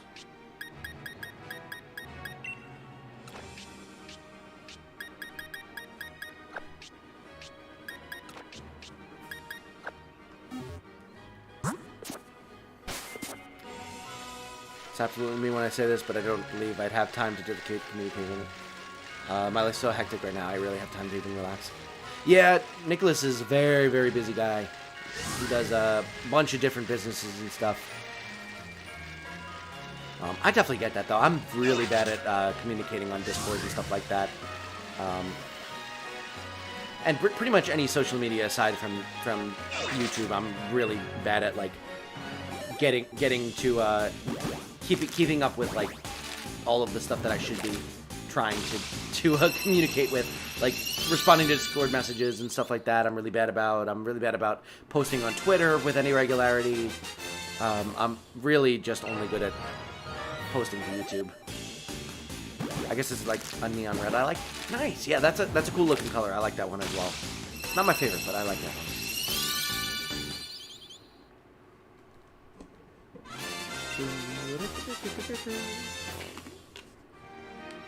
Three.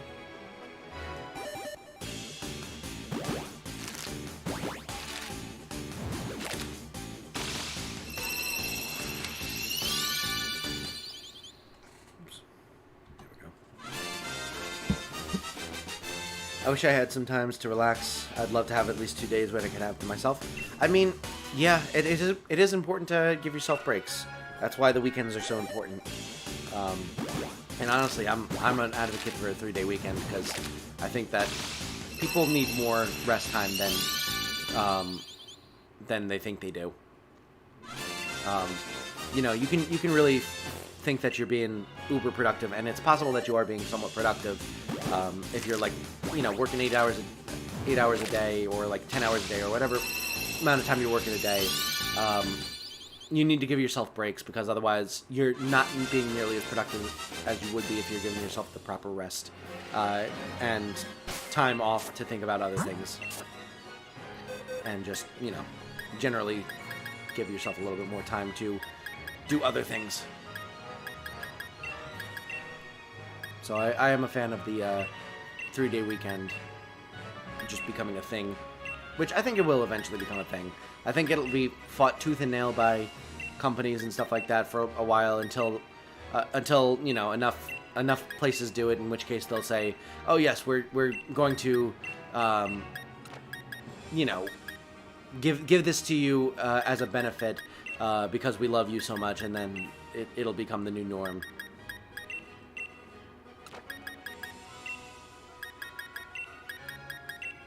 And then, 20, 30 years from now, people will think it's ridiculous that Friday was ever a work day or whatever. That's so true, Ectric. Sadly, my weekends are filled with the stress of family. Yeah, I mean, there's only so much you can do about making the weekend relaxing, but you just got to try to give yourself some time to yourself as much as you can. Completely agree with you, though. Yeah, exactly. That's it. And I mean, I think that, especially in America, there is a cultural tendency to glorify constant productivity and constant work, always being on the clock type of stuff, and I think that it's really unhealthy overall. Like, sure, you're like, you need to work hard to survive in our society. Unfortunately, I think that a lot of stuff should be provided regardless of whether you're working, just because I think that people should be allowed to live. But that is the more radical aspect of my politics. But at the very least, I understand that people, a lot of people need to work hard in order to make enough money to be able to survive, and that is important. But at the same time, ideally, I think that you if you are working so hard all the time, you're not actually being as productive as you possibly could be with the correct amount of rest and relaxation, because your body is not physically able to think for that long and be that focused. You're going to drift whether you realize it or not, and you're not going to be working. Your brain's not going to be working as quickly. You're not going to be able to do as many tasks as effectively and with as much quality as you could if you had the correct amount of rest. Wednesday weekend? Ooh, that'd be a good one too. Just do 2 days at a time with 1 day in between and then 2 days at the end. That'd be awesome. See the 3-day weekend popping up more and more, which is great. I agree, yeah. It should become like a nationwide and worldwide thing, for sure. There was a town hall at my job, and someone there was it was like the VP of the entire company was answering all of these questions at the town hall, and there were a bunch of questions where every single answer was like very, very, corporate sanitized, I would call it, where it was like very measured response. There would be a lot of qualifications, and there would be a lot of like, beating around the bush before they finally got to some sort of answer that somewhat answered the question. Just basically, trying to be as diplomatic and measured in their responses as possible, trying to, give as much, be as careful as possible to not say anything too crazy or not crazy, but like say anything too definitive in case that it turns out that they were wrong or something like that. Like, all of the questions were like, about like the profitability of the company, the supply issues and all this stuff, and all of these questions are coming up, and this VP is very good at like answering these questions in a way that it satisfies the answer, but also is not going to rock the boat whatsoever. And then someone finally asked the question, with the prevalence of a 4-day work week coming up more and more in discourse, will we be looking to shift to that? And the VP goes, no. And then he goes on and qualifies, but his immediate was no. It was the only question where there was no like beating around the bush. There was no immediate like questioning about it. It was just, you know, immediate, like, no. It was very funny. Civi Sankaran, welcome to the stream. Thank you so much for joining me. Hope you're doing well. Like the trend of hustle culture, it's really unhealthy. Exactly, Nicholas. Yeah, it's that hustle culture is really rough to, and it's hard to get yourself out of it. Like, I fully understand that you know, it is not something that is necessarily good for me, but at the same time, I still feel the need to like constantly be productive when I'm at work, and constantly be doing something towards work.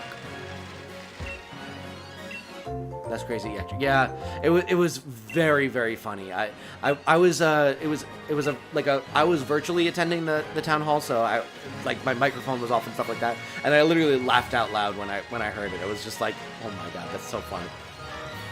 Every other answer was like couched in 30 different like hypotheticals and qualifications, and the one question where it's like, hey, are you going this thing that should be a thing and would benefit our workers but wouldn't necessarily isn't necessarily going to be popular with the stockholders, can we do that? No.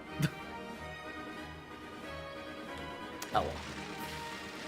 I think eventually the tides will turn and it will become, you know, basically either legally required by law, because it will be passed nationwide, or it will become such a popular thing for companies to give as a benefit that it will basically, you know, in order to compete, you will have to do the exact same thing, and enough companies will do a 4-day work week where, you know, the argument that, oh, we need to be available 5 days a week because all of our, you know, business partners are available 5 days a week will no longer hold water, because most of their business partners will not be working 5 days a week.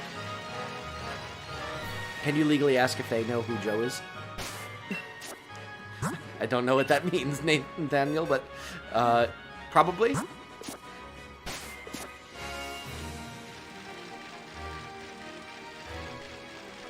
Shiny Fletchling will lead us into the future of a 4-day work week. I hope so.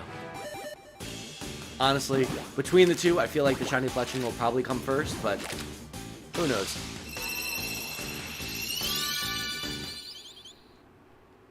We're at 411. We are only 9 away from a funny weed number.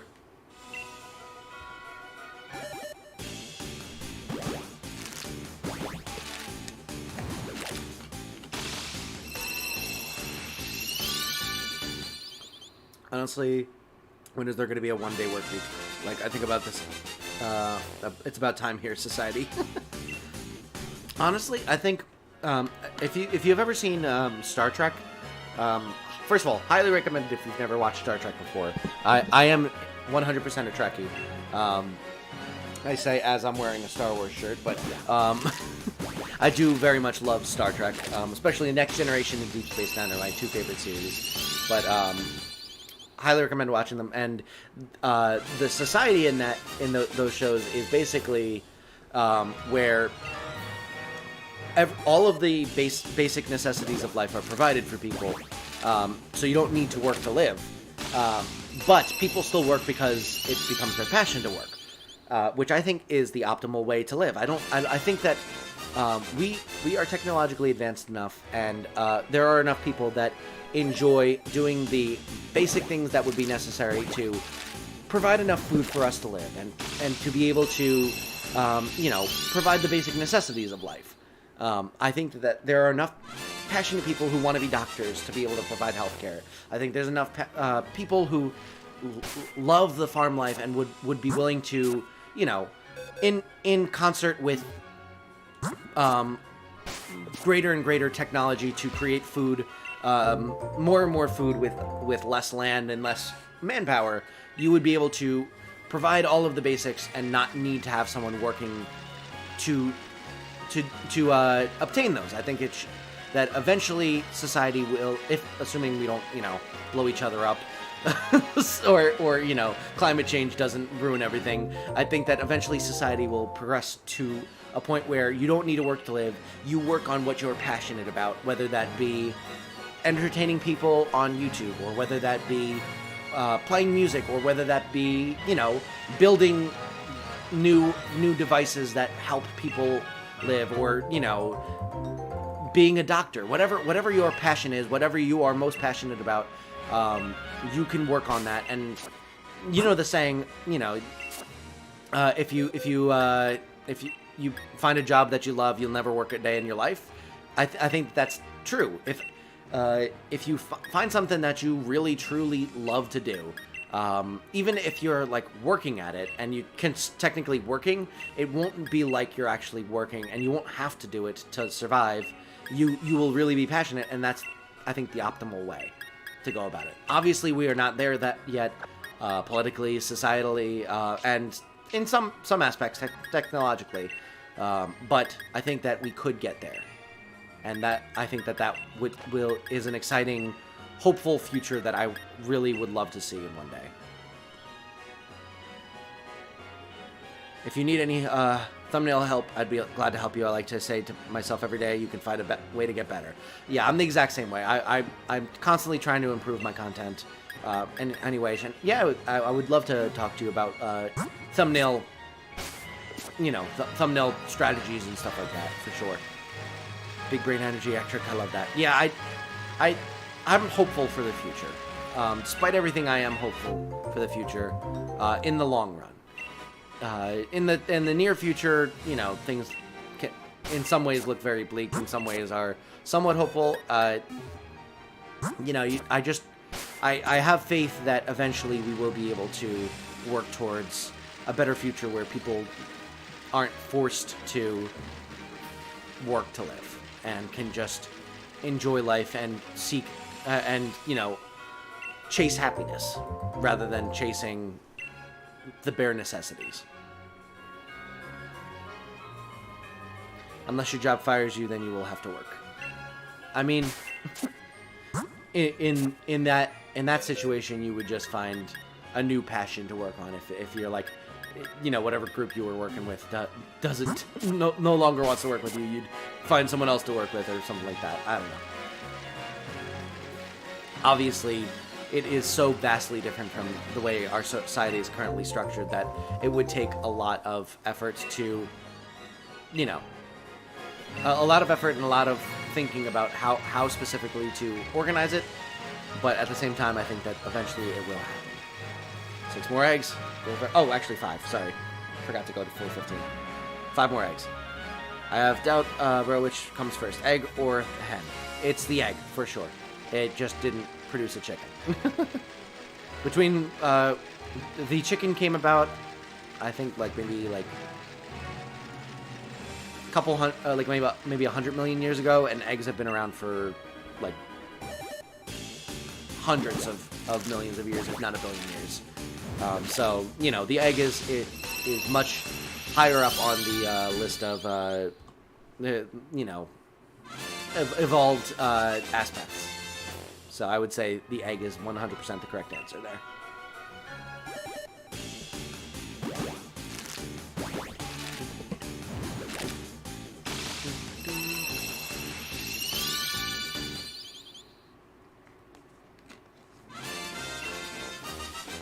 I mean, eggs have been around since before there were any animals on land, let alone a chicken. What? Oh man, I missed twice. Oh well, I'll pick it up later. Tried letting it in my little garbage can next to my desk and missed twice. It's a pretty thin garbage can, to be fair. It's probably about the width of a Snapple bottle, plus a little bit more.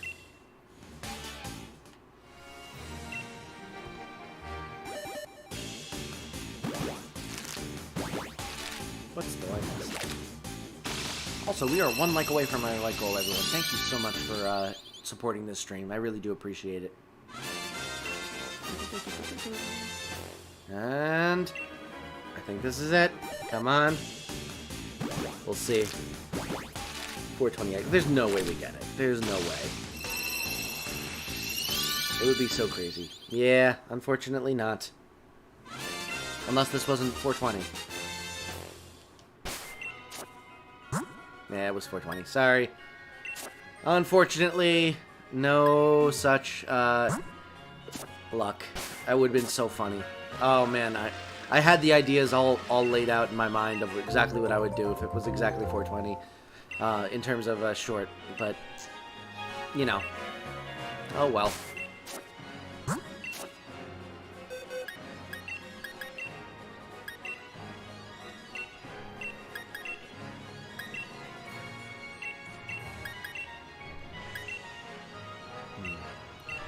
You know, it's really crazy how old chickens are. I feel like they've been around for forever, because they're basically like the descendants of dinosaurs. Or what's left of the dinosaurs. Let me look it up. I'm curious now. When did chickens first appear? Between 4,000... Oh, was it what?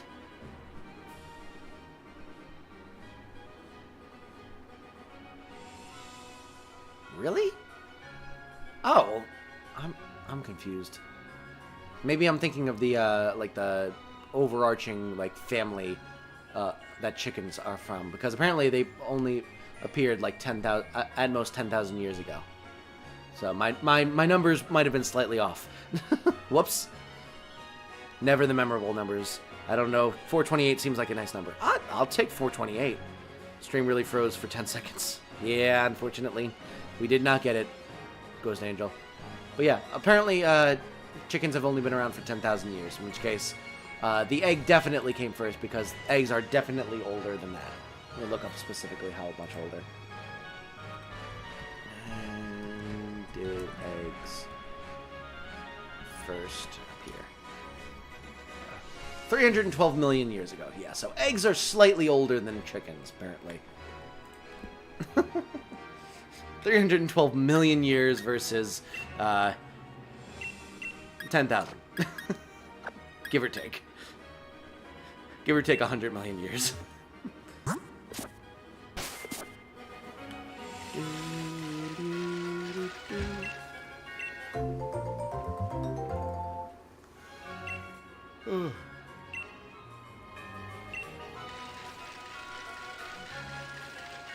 But yeah. The egg came first. It is definitive.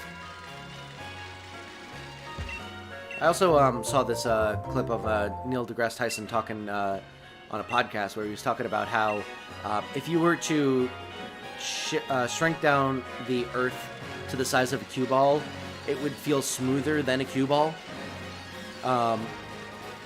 Because the difference between the highest point on Earth and the lowest point on Earth's surface is like such a small percentage of the Earth's diameter that it is basically like nothing. Like the Earth's diameter is so much wider than, you know, Mount Everest and the Marianas Trench combined that it would feel smoother than a cue ball if you were to like shrink it down to the size of a cue ball and feel it with your hand. I saw that too. Yeah, it's such a cool concept and like so fascinating, because like it makes sense in that like gravity works more on bigger objects, and Earth is really large, so it will make it basically spherical and extremely smooth. But at the same time, you see Mount Everest and you see, you know, these huge mountains that are like thousands of feet tall, miles tall, and it's just like, how is that smooth as a cue ball on the scale of the Earth? But it is. I don't think we as a collective have realized just how slow evolution actually is. I still don't. Yeah, it it is really hard to like grasp just on your own just how long time has been going on and like how slow evolution works. Like we've seen evolution happen in like certain species that breed very quickly, and we have artificially selected for.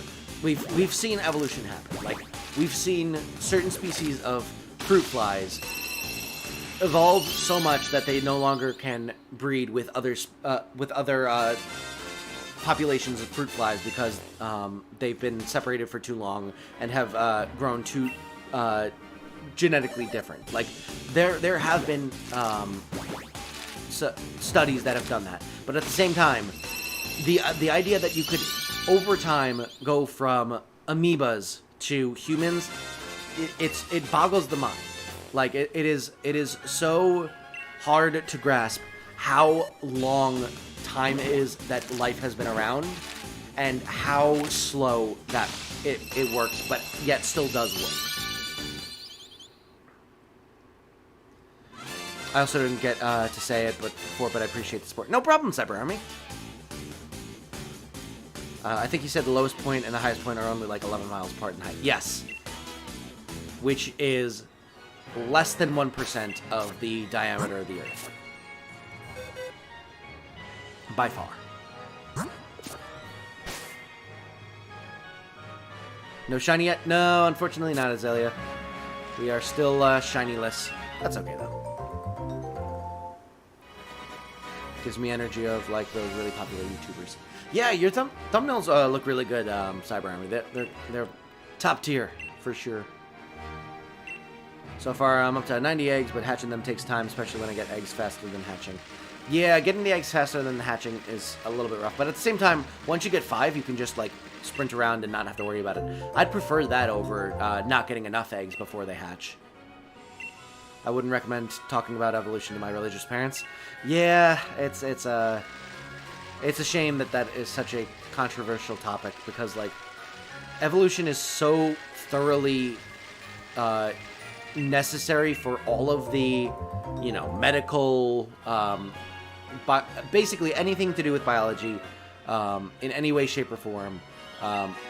Evolution is so vastly important for explaining the, informing our understanding of so many things related to biology that it is very frustrating that it is so political and so doubted. Like, the idea that just from the fact that, you know, there are some mutations that happen because DNA isn't perfect at replicating itself, and some individuals of a species are very slightly able to better reproduce than others. Based on that alone, and just external pressures, that you could have single-celled organisms, or not even single-celled organisms, have single strands of RNA eventually turn into such complex creatures like humans and, you know, cats and dogs and all those and trees and all those different things. Such a wide variety, just because of time and enough mutations happening. That idea is so incredibly, so mind-bogglingly incredible, and I don't understand. Like obviously it is so, the fact that it's so mind-boggling and you know, possibly counterintuitive, depending on how you think about it. It is frustrating that some people want more. Shiny next batch of eggs? I hope so, Way. Thanks so much for stopping by. Feel the same way about Indeedee, but I'm on Masuda on the side. Oh, nice. What came first, Ectric, the egg, or the egg, or the egg? The egg. I don't know for sure, though. Wait, are there people who actually don't think evolution is a thing? Yeah, there are some, specifically religious, heavily religious people. There are people that believe that God just created all animals as they were, all the animals, all the plants and everything as they were, and they think that there are people that think that the Earth is only 6,000 years old. So, you know, that there are people that think that Adam and Eve is literally true. So there are some people out there that don't believe in evolution and think that it is, you know, false, a hoax, whatever. Any shinies? No such luck, She-Wolf, but thank you so much for stopping by again. What is always coming but never arrives? Tomorrow. Or the future. Something like that. Like, how would a Torchic turn into a Blaziken without evolution? Religion says that evolution doesn't exist, so there are some who do think that way. Yeah.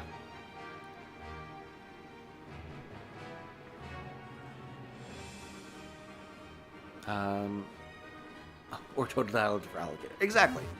I mean, Pokemon obviously shows that evolution exists. From everything you described, Ectric, nowadays it's like watching a train slowly crash when we wipe off sections of our environment. Yeah, it is scary, some of the things that are coming out about the environment, and you know how many tipping points we're passing, to the point where we're gonna have to rely on science to come up with ways to remove carbon from the environment and stuff like that. It's kind of scary. And, you know, in some aspects we're making some progress, but at the same time, in other aspects, we are not moving nearly quick enough, and it's going to cause a lot of issues. But we're already in some problem, some, you know, past the point of no return in some aspects, which really is scary to think about. Pranking you, making you think that he lost the race was the best thing ever. Oh yeah, that was so much fun. I'm sorry, Zed. I had to do it to you. The second I realized that I was like pretty much guaranteed that I was gonna win, I was like, I'll pretend that I'm not gonna. At first I was like, I'm just not gonna say anything until it shows up on his screen that I won, and then he'll be like, wait, you won? And I'll be like, yeah, I won. But then I was like, oh, it'd be even funnier if he thought that I lost somehow. And so I had to do it. I had to do it too. He really had me going. Like I actually thought he lost. Yeah, I did drama productions growing up from 4th grade through the end of high school, so I do have some acting experience for sure. Congrats on that, and thank you too. Oh, you got your shiny Azalea? I must have missed your message. Oh, you found your Dino. I did know that. Never did get that in DD though. Oh, that's unfortunate.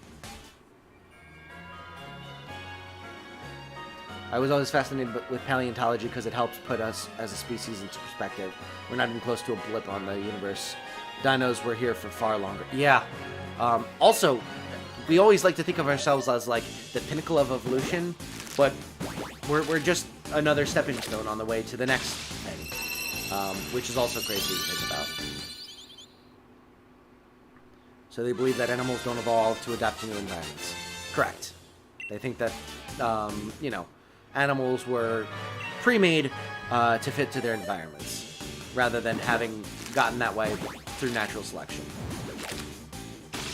You'll get it. I'm hatching Sandile for the last Evo. Nice! Yeah, we'll get it eventually. I'm working on it. Toxic Ectric, we need more of that. Listen, I don't like to be... I don't generally like to be too snarky, too sassy, or anything. But every once in a while, I gotta do it, especially when I've already guaranteed that I've won. And like, I only like to trash talk once I've already succeeded in doing the thing that I'm trash talking about. I'm doing awesome, just trying to make some money in Sword. Watt farming is a very useful thing.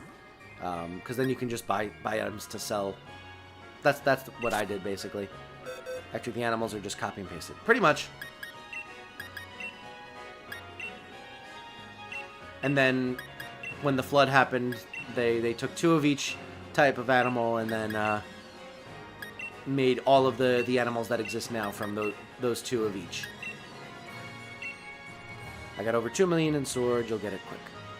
Yeah. Getting money in this game is pretty trivial after a while, which is kind of nice. I don't like to be poor in Pokemon games. Puppy and sus. Thanks so much for sticking around, Mike. I appreciate you. Just ride around in water and caves, and you'll find some rare things to sell, for sure. Someone back then had a big wheat farm to breed the cows. I mean, artificial selection is definitely a thing. Like, it's not like we don't have an impact on evolution as well. I mean, if you look at pictures of like, bulldogs 100 years ago, they look vastly different than they do now. And that's because we've been selecting them for certain traits. Same with horses and all that stuff. It's like, you know, we do have an impact. Also, bananas are vastly different than they used to be. They don't have seeds in them anymore. They're much more edible. Basically, any sort of fruit or vegetable that you think of used to be a lot worse before we got our hands on it and artificially selected for the best. And kept making them more and more appetizing, more and more nutritious, that whole thing. So, I mean, it is definitely a thing. But at the same time, natural selection does the exact same thing, just slower.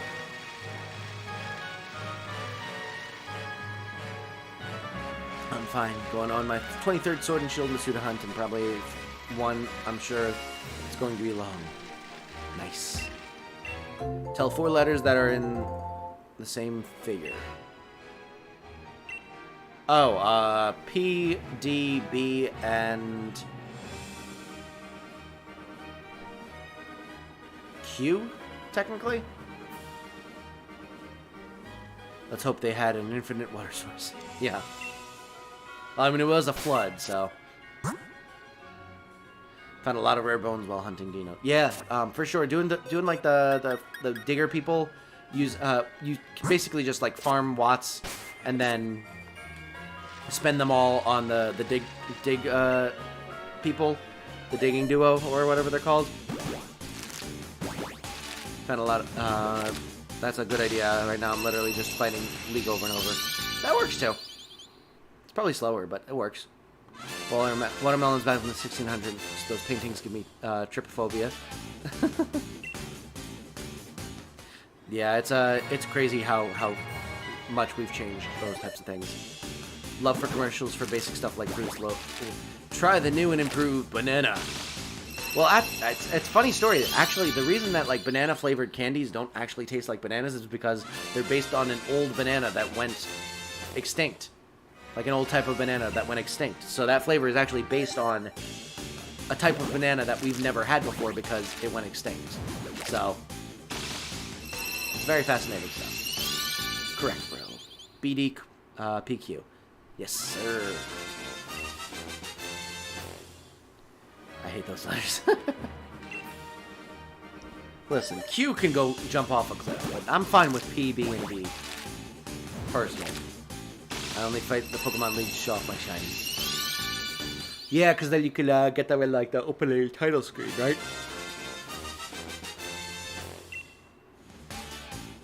They're like, this banana used to be green, and now the new improved banana is yellow.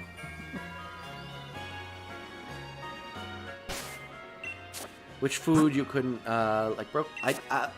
What food don't I like? I actually do not like chocolate. I know everyone's gonna chastise me in the chat for that, but I do not like the taste of chocolate. I'm not allergic. I just do not like the taste. I can't stand the smell. I have never liked chocolate. It's not like I had chocolate and then got sick on it and can't do it. It's just, I do not like the taste. I have not had chocolate since I was probably like 8 maybe, except for one time I was given a cupcake with chocolate frosting on it, and I felt obligated to eat it, so I ate it and I just suffered through it and like was like the entire time. I have dyslexia and dysgraphia. Oh, okay. What is dysgraphia? Is that like flipping pictures around? Trying to go based on the you know, the bases of the words. Etymology, I think that's called. Honestly, don't know, JK. I just put a shiny team together and call it a day. Fair enough. Actually, my computer says it's September 15th, so it's technically my birthday. Happy birthday, Mike. Awesome. So happy for you. Happy birthday. Hope you have a wonderful day. suffering through a chocolate cupcake. Yeah, I do not like the taste of chocolate. Can't not stand it. Milk chocolate, dark chocolate, doesn't matter. Do not like chocolate. The only chocolate I will eat is white chocolate because it has literally zero cocoa in it. I actually only have one PLA in PLA, Gardevoir, Rhyperior, Infernape, Roserade, and Hisuian forms of Samurott and Goodra. They're all shiny alphas. Nice! Dysgraphia is writing backwards, dyslexia is reading backwards. Oh! You learn something new every day. That's interesting. Another, like, I don't know what you would call that type of thing, but another one of those types of like things that I find very, very fascinating is called synesthesia. It's basically where you experience multiple senses for one sensory input. So, for example, if you were to see a color and also have it associated with a taste. So, for example, if I were to see the color yellow, I also tasted lemons or something like that. Or if I heard a certain like note in a scale, I also smelled oranges or something like that. Like if I heard a C and smelled oranges, like basically you have multiple senses triggering for one sensory input. It's really, really fascinating type of thing where people will associate colors with sounds and vice versa. It's really, really interesting.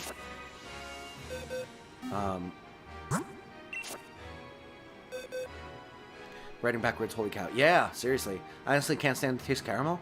I'm not a huge fan of caramel, but I don't mind it. But yeah, I could leave caramel. I'm not really a sweets person in general. Granted, like 70 to 80% of sweets are chocolate-based, so that's part of it, but in general, I'm not really into sweets.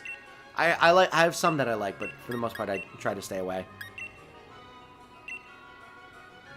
I actually prefer white chocolate Kit Kat. In the rare times I eat candy over the regular Kit Kat. Yeah, white chocolate is pretty good. I can't have too much of it because it's too rich for me in too large of doses, but I love white chocolate chips in like a white chocolate macadamia nut cookie or something like that. Those are really good. Giving you my shiny luck. Thank you so much, Cyberarmy. I really appreciate that. We shall see. Fortunately, we didn't get it in that last batch, but it's okay.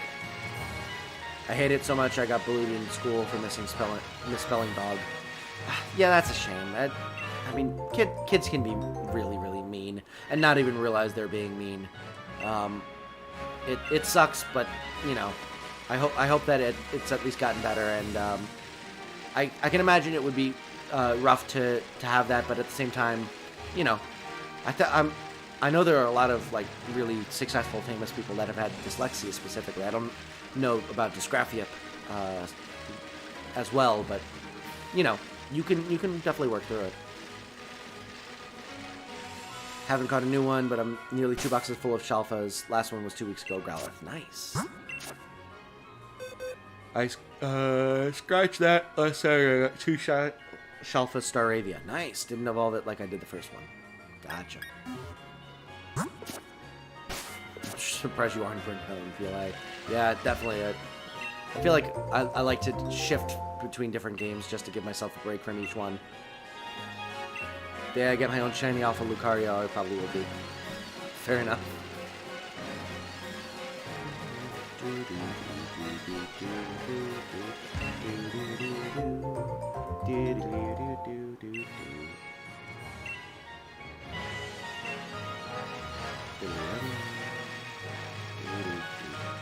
I was learning strategies from 2nd to 11th grade, even though I knew the info. I just had trouble with reading and writing it down. Yeah, I mean, in that case, that you're probably much more of an audio learner, or I guess like pictures and stuff, because like, you know, it's not it's something that you have a bit of trouble with, and that's okay. It doesn't have to be the way you learn. Doesn't mean that you can't learn things. I have doubt if your first birthday is actually second birthday. I'm not sure what that means, Sibi-san Kram. My birthday is not today. It's Mike's birthday today. Oh, you were talking to Mike. I doubt if your first birthday is actually his birthday.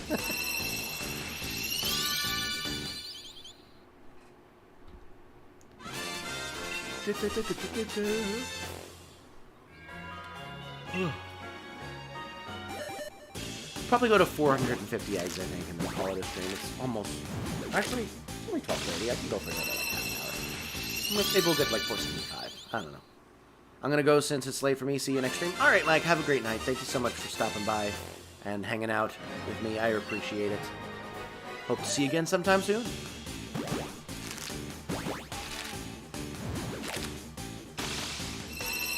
What's up, Nicholas? Did you get another shiny? Yes, I am, because I loved math because I got to hear the teacher explain it, and one time I took math from the computer. I failed it because of the reading and teaching it myself. Yeah, I also loved math growing up. I remember there was a game that we played in either 2nd or 3rd grade called Around the World, where essentially you would have 2 kids standing up. The teacher would give a multiplication question, like say 5 times 4, and then the two kids would have to shout out the answer, and whoever shouted it out first got to move on, and the other person had to sit down, and they'd move on to the next person's desk. And your goal was to go around the entire classroom and get back to your own seat.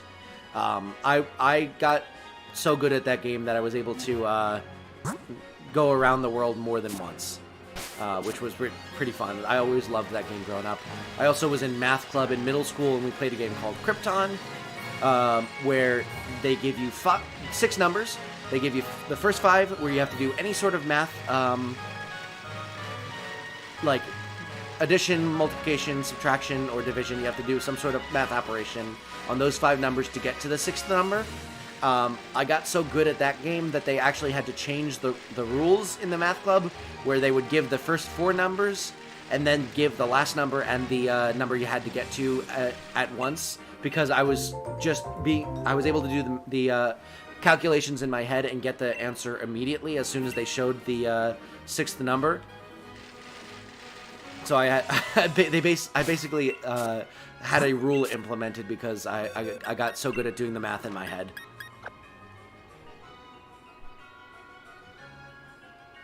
Shiny Zorua spawned in Massive Outbreak I'm in. They're so blue and nice. I love Shiny Zorua in PLA. It's so good. My heart stopped because I thought I heard the shiny noise in your stream, but remembered you're in Sword and Shield. Yeah, it'd be really disconcerting if there was the shiny sound in my stream. How many seconds are there in a year? Let's see, there's 3,600 in an hour. Times 24 would be... 36 times 24, 144 plus 720 is 864, so 86,400 seconds in a day times 365. We're gonna assume it's not a leap year. Would be 365 times 864. God, this math is going to be so long. Sorry, I'm I'm just doing this in my mind. Oh God, math, I'm out. 27 seconds. The way we were taught multiplication was the teacher gave us a weekly test, and if anyone failed it, we took it again until the whole class passed it. Oh wow, that's rough. Wrong answer. So it's 365 times 86,400, which is I'll do it in my head. Hold on. So it's 20. So 365 times 4 would be 36 times 4 is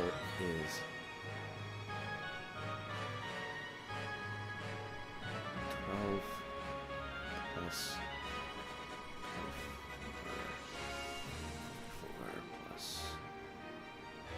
20. 365 times 4 is 1,000. So let's do 2 times 2 times 2. So it's 730 times 2 would be 1460. I can't believe I've gotten 4 shinies today in less than 2 hours. That's awesome. I'm super happy for you, Nicholas. Sorry, now I want to do the math in my head. 12, January 2nd, February 2nd, March 2nd. 12. I get it. It's definitely at least 45 seconds. I agree. Did you enjoy fractions? They were fine. I don't particularly remember them being like a huge pain in the butt or like my favorite thing in the world. So that was 1460 plus 365 times 6 is 730 times 3, which is 2190. Plus an extra 0 would be 21,900. Plus 1460 would be 21,900 plus, so 1,900 plus 1460 would be 3,360. 23. Oh wait, yeah. So 23,360 plus 360 times, or 365 times 8 would be 730 times 4, which would be 1460 times 2, which would be 2920. Add 2 zeros to that is 292,000 plus the 23,360. So 312 or 313 360. Add 2 zeros. So 313,360 plus 2 zeros. So 336,000 seconds, I think. Or 31,360,000 seconds. Let me do that math on a calculator just to check it. I think that's correct. I might be wrong though. I remember fractions being very cute doing. Yeah, fractions were fine. My favorite was fractions and geometry. My teacher literally told me to do the short way because that's how the class had to do it, even though I told her I preferred the longer way. Yeah, I didn't like when they would force you to do math a specific way. As long as you showed your work and got it right. Oh, I was slightly off. 31,536,000. I missed a digit in there. Oh well, I was very close. I'm happy with that.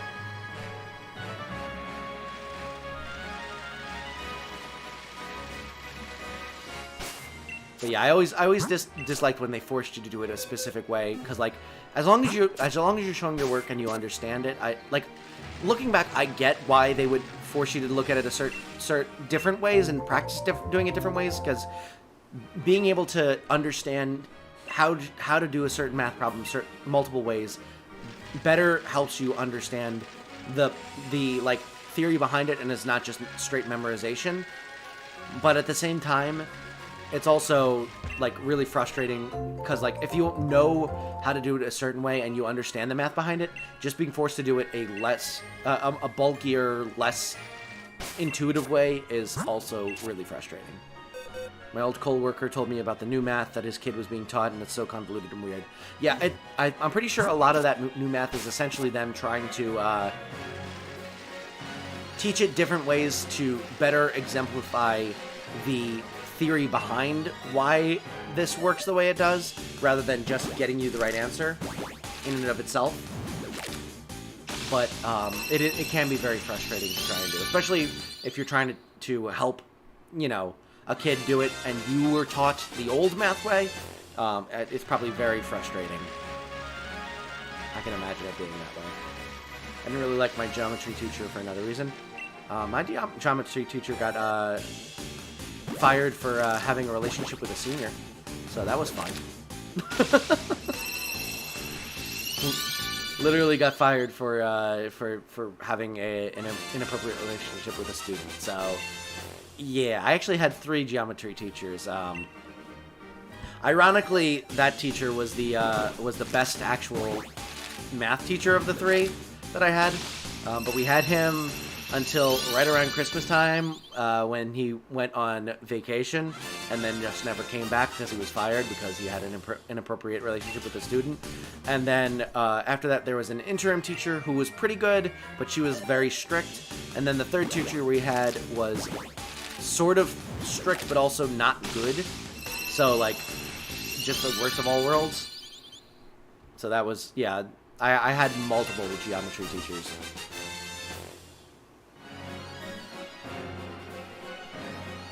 I just asked a funny question. But yeah, I know, but then I got into the idea of actually figuring out the math of it, and I'm a nerd, so I wanted to know if I could figure it out.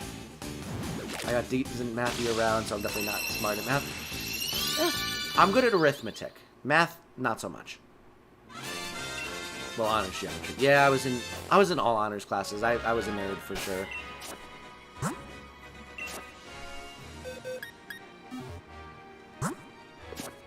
While y'all are smart at math and I'm just the stupid kid in the background eating lunch by myself. I don't think you're stupid, Azalea. And I was a failure in math. What a way to go. Listen, I mean, not everyone's gonna be.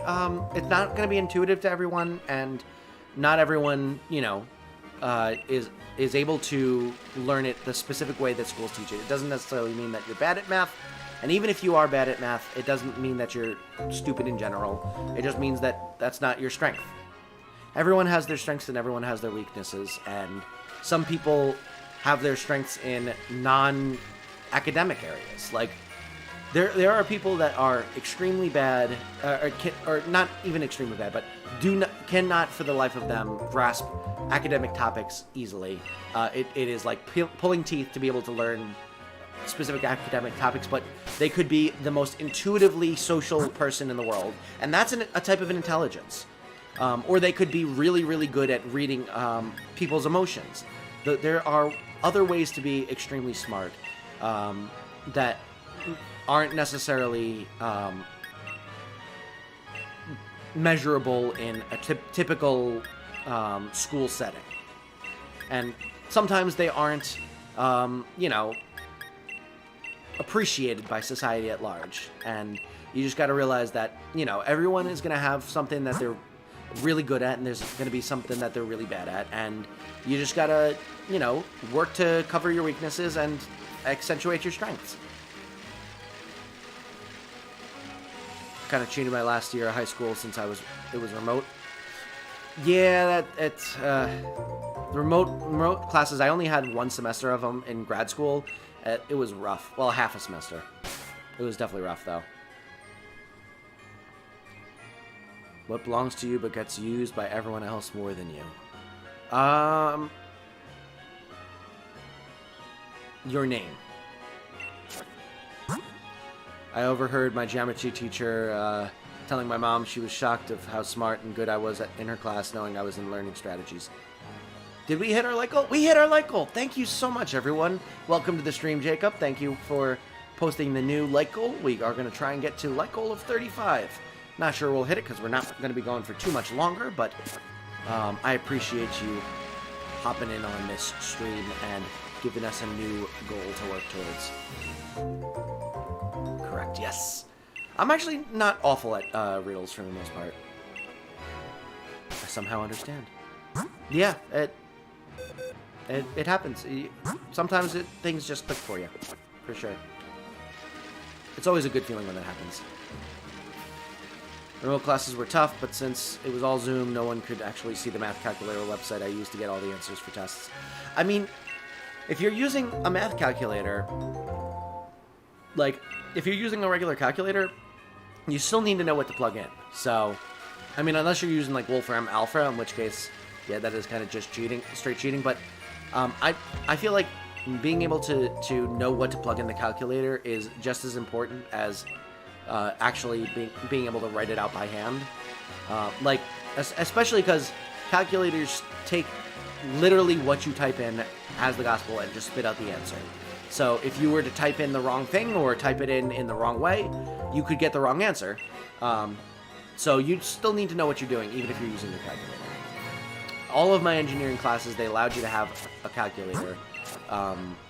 And it was still, you know, still just as valid to test your knowledge on it. That made me upset because I was learning strategies for English, not for math. So to say, I'm sorry to hear that, She-Wolf. Yeah, it sucks that, I mean, people will have misconceptions of you, and sometimes, you know, it sucks that people will assume things about you just because of some aspect of your life, or, you know, something that happened to you or something like that. But you just gotta kind of prove people wrong if it's a bad assumption, and prove people right if it's a good one. That's all you can really try to do. True, personally, I hold no value towards school. How it is right now, as you mentioned, it's limited in the way it teaches. Yeah, I think the Einstein quote, if you were to take a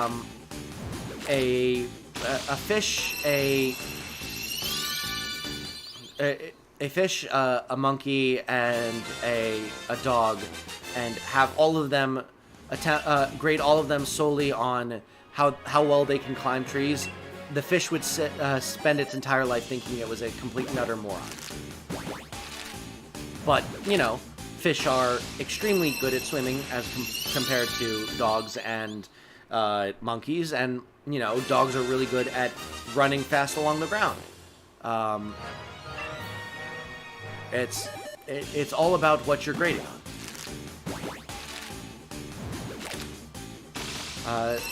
Let's see you later, bro. Enjoy your life. Thank you so much, Civi Sankaran. Have a great day. Hope you have a wonderful one, and hope to see you around again soon. Thanks so much for sticking around and giving us some fun riddles to think about.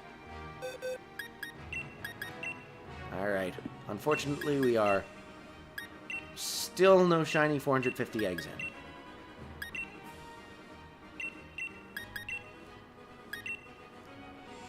Alright, and...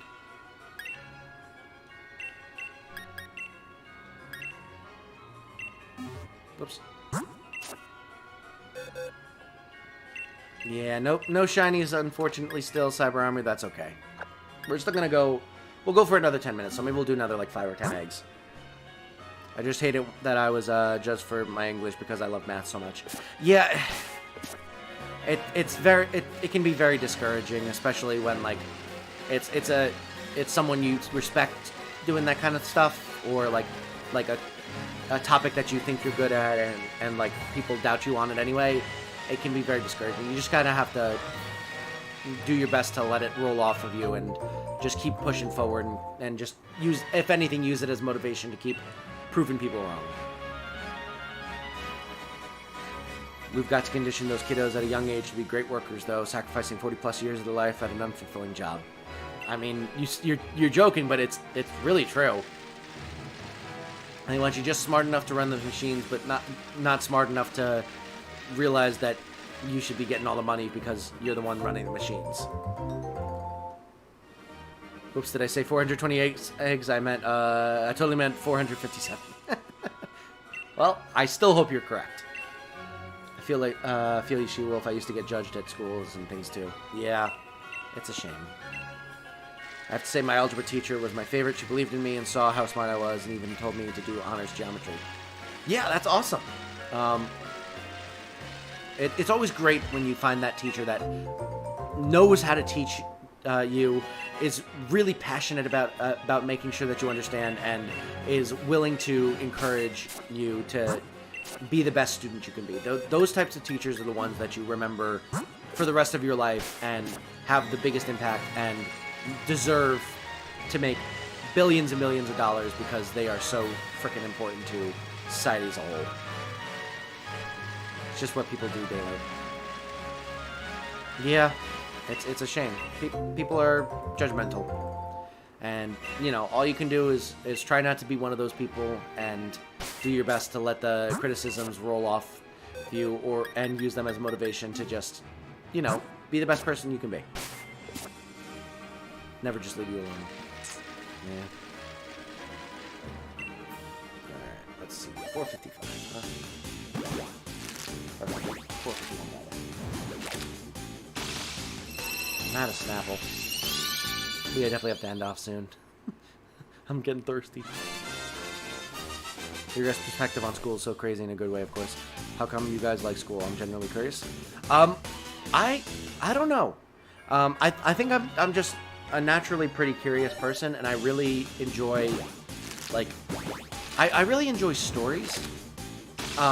So, like, I think a lot of how I viewed school was I was learning stories about how the world works, or how history went, or, you know, in the case of math, I just enjoyed doing math because I found it fun to, like, it was like a challenge of a puzzle where I had to solve it. So it was like almost gamified for me, where the answer was the end of the puzzle, was me solving the puzzle, and I got the reward of successfully completing a puzzle and that kind of thing. So math was a little bit different, but like science is like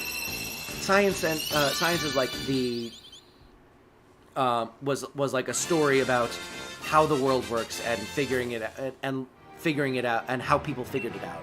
History is like a story about what happened in the past, and, you know, the rise and fall of empires, and you know, all the different people and how they live their lives and stuff like that. And then English is literally just stories, and I've always been fascinated by stories. So I think that curiosity always made it more interesting for me. Also, I'm generally like a goody two shoes, and constantly wanted to try and do my best to get good grades, because I would feel guilty if I didn't. So it was partially just, you know, a petrifying fear of disappointing people. I had to learn quick to ignore the judgmental and jerks. Yeah. Luckily for me, I am very unobservant, which in some ways is a problem because, you know, you need to be observant for certain things, but at the same time, I was oblivious and happily naive to the fact that people probably were judging me all throughout my life, and I kind of just was like unaware of it because it didn't even cross my mind that people would be judging me. So I didn't even have to worry about that for the most part. I had to cry twice to ignore people. I'm so sorry to hear that, Azalea. There were 2 teachers I didn't like. With dyslexia and dysgraphia in 5th grade, putting bog on paper. I got picked on quickly and learned to brush things off. Yeah, it's really a shame that that people have to go through that. It's interesting, Ectric. I love the way you see each topic like entertainment. Very similar too, though. Yeah, I find learning from YouTube videos to be more fulfilling to my curiosity. Same. I love like science YouTube channels. I love, you know, the gaming channels where they tell a story about their quest to complete a challenge. All of that kind of stuff I find fascinating. It's really just about getting invested in stories, and that broad. If you're vague enough about that definition, you can find pretty much anything interesting and want to learn more about it. I also very much get a lot of satisfaction out of teaching people things. So gaining more knowledge to be able to pass on to other people is another exciting thing. Like, I find that being able to teach someone else a topic helps you understand the topic better than pretty much anything. And I always found a lot of satisfaction out of teaching other people new things that they didn't know and passing on knowledge. Riddle me this: you could catch 30 Pokemon in Arceus and get paid like 20k, okay, but you catch a legendary and get maybe a few thousand, like, huh? Yeah, I don't really understand the mechanism there. It sucks because you spend more money on catching Pokemon than you gain back. So you have to like constantly go and grind for other items or stuff like that. Welcome back, Way Gaming. I'm Pat. I mean, I'm fat, so... At the very least, we're in the same boat. I don't think you're fat, though.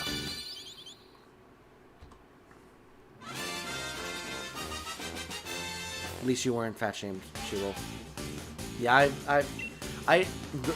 growing up, I wasn't skinny, but I also did, like, 3 seasons of sports for all 4 years of high school, so I was in generally decent shape, looking back. Once I got to college, though, it wasn't the freshman 15, it was the freshman 50 for me. It was really bad. I absolutely gorged myself at the dining hall every day, and I still haven't recovered anywhere close to my pre-college weight. At this point, I don't think I ever would get to that point because I gained a lot of muscle mass also. But, you know, I'm looking to try and get back down to a similar health level, if not, you know, thicker because of more muscle mass. I'm looking, just listening to the conversation. Yeah, I love doing that. I love just treating YouTube streams and videos as a podcast. Skinny black boy. I wish I could be more bulky like you guys. I mean, I would say that an in between would be ideal, because you know I definitely could use to lose a few pounds, but I'm working on it. My goal is to lose enough weight so that I don't have to have an executive cut suit for my wedding. That is my current goal, is to avoid needing to get a specific cut of a suit coat, because if I get that cut, I can't get the correct color I would want for the suit. I'd have to get a different color that I don't like as much, because they don't sell those types of suits in that specific color. So it's a very tangible thing that I'm using as motivation to try and help me lose weight. And I did go for a run earlier today, so which was good. So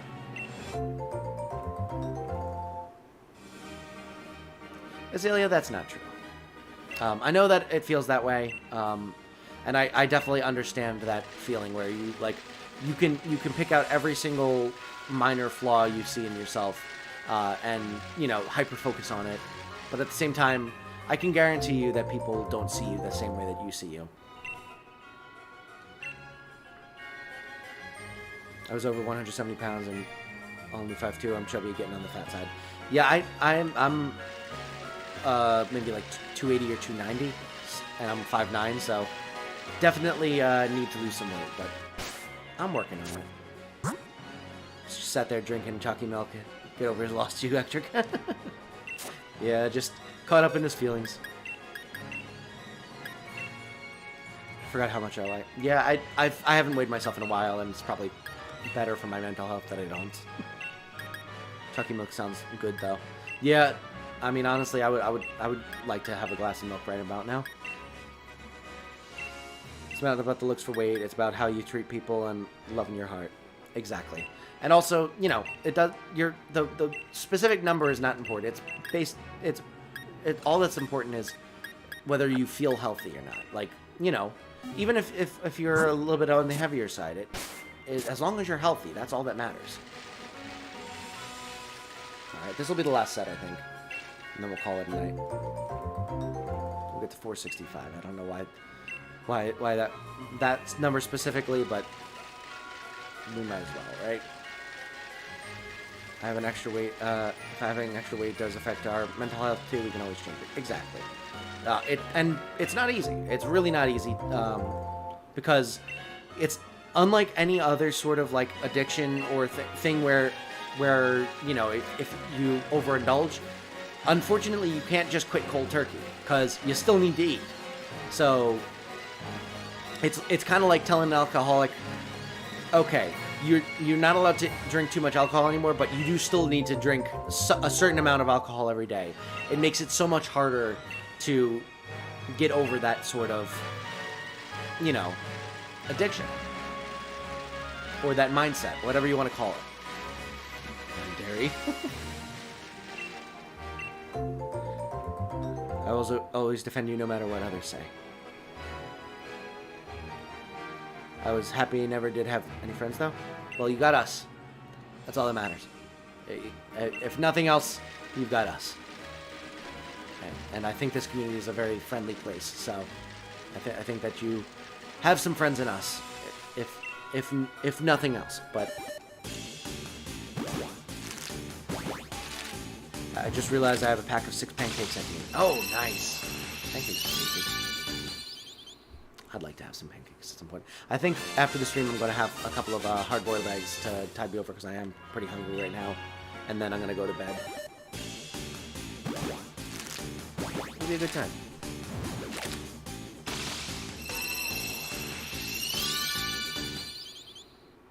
You're at Ectric. I personally would share my own ways of losing weight, but it's too sciencey. Yeah, I mean, it really just, it's very individualized, which is another really big issue, is that, you know, certain diets won't work for certain people, and they will work for other people. Right now, what I'm basically trying to do is limit my portion sizes and not cook too many, like, unhealthy meals.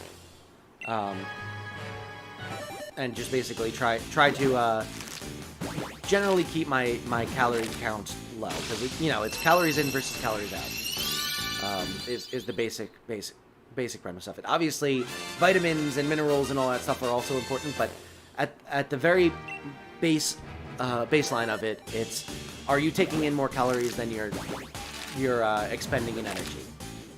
So you need to exercise to increase the amount of calories you're spending, and you need to lower the amount of calories you're intaking. And that's how you lose weight. You want to be at a caloric deficit. Everything else is just different ways of trying to get that very specific situation. Mr. Tori, welcome to the stream. Thank you so much. We're actually just about to end off, unfortunately, but so glad to have you here. Hope you're having a wonderful night, and I hope to see you around again sometime soon. We'll just release these, and we're going to go find ourselves a person to raid. I'm a night owl, so am I. As can be shown by the fact that I'm streaming at 1 in the morning. It's good you're putting that kind of effort into being more conscious about how you eat. I'm happy for you. Yeah, I really want to try and look as good as possible for my wedding. Because those are the pictures that you're going to have for the rest of your life, and you're going to be looking at for the rest of your life. And I don't want those pictures to be something that I avoid. I generally don't like looking at pictures of myself, at least like full pictures, like chest and above, I'm okay. It's really just mostly my gut and that I'm unhappy with. That's where I hold most of my weight, to be honest. But so I don't want those pictures to be something that I feel an urge to avoid looking at. I want to see those happy memories and be happy seeing them. Almost forgot I have a West Coast friend up here. Yeah, I'm East Coaster, so it is late for me. But let's look and see. Let's see what channels. I want to try and find a new channel if possible to raid. Let's see.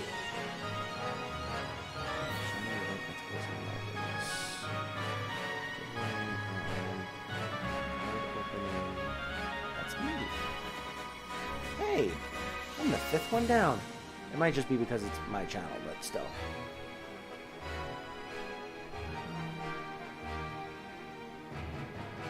So where's Shiny Radiance? Let's see.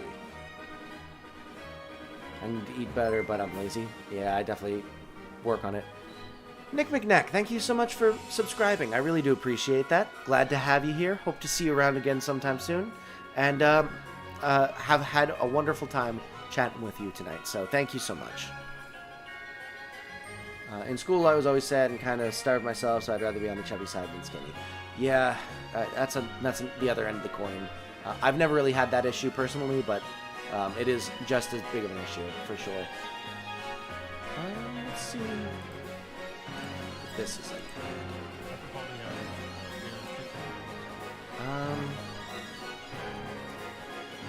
Let me mute my desktop audio so I can listen to it and see.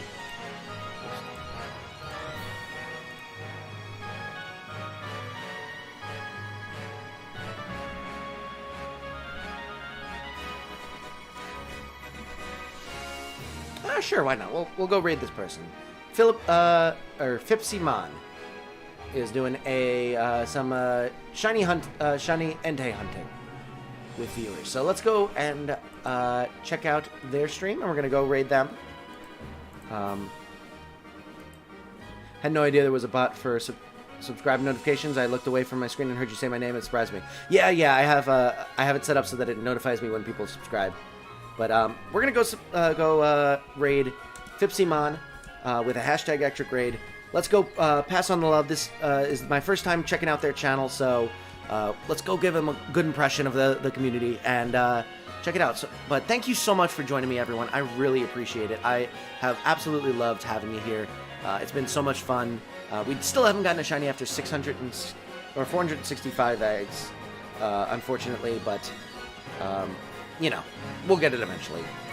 I hope you have a wonderful rest of your day, though, and if you enjoyed, consider liking and subscribing. It really helps with the channel. You have to catch every single stream of every series that we do as they come out, and you'll have a wonderful time doing it. But regardless, I hope you have a wonderful rest of your night, and I will see you over in Fipsymon's chat.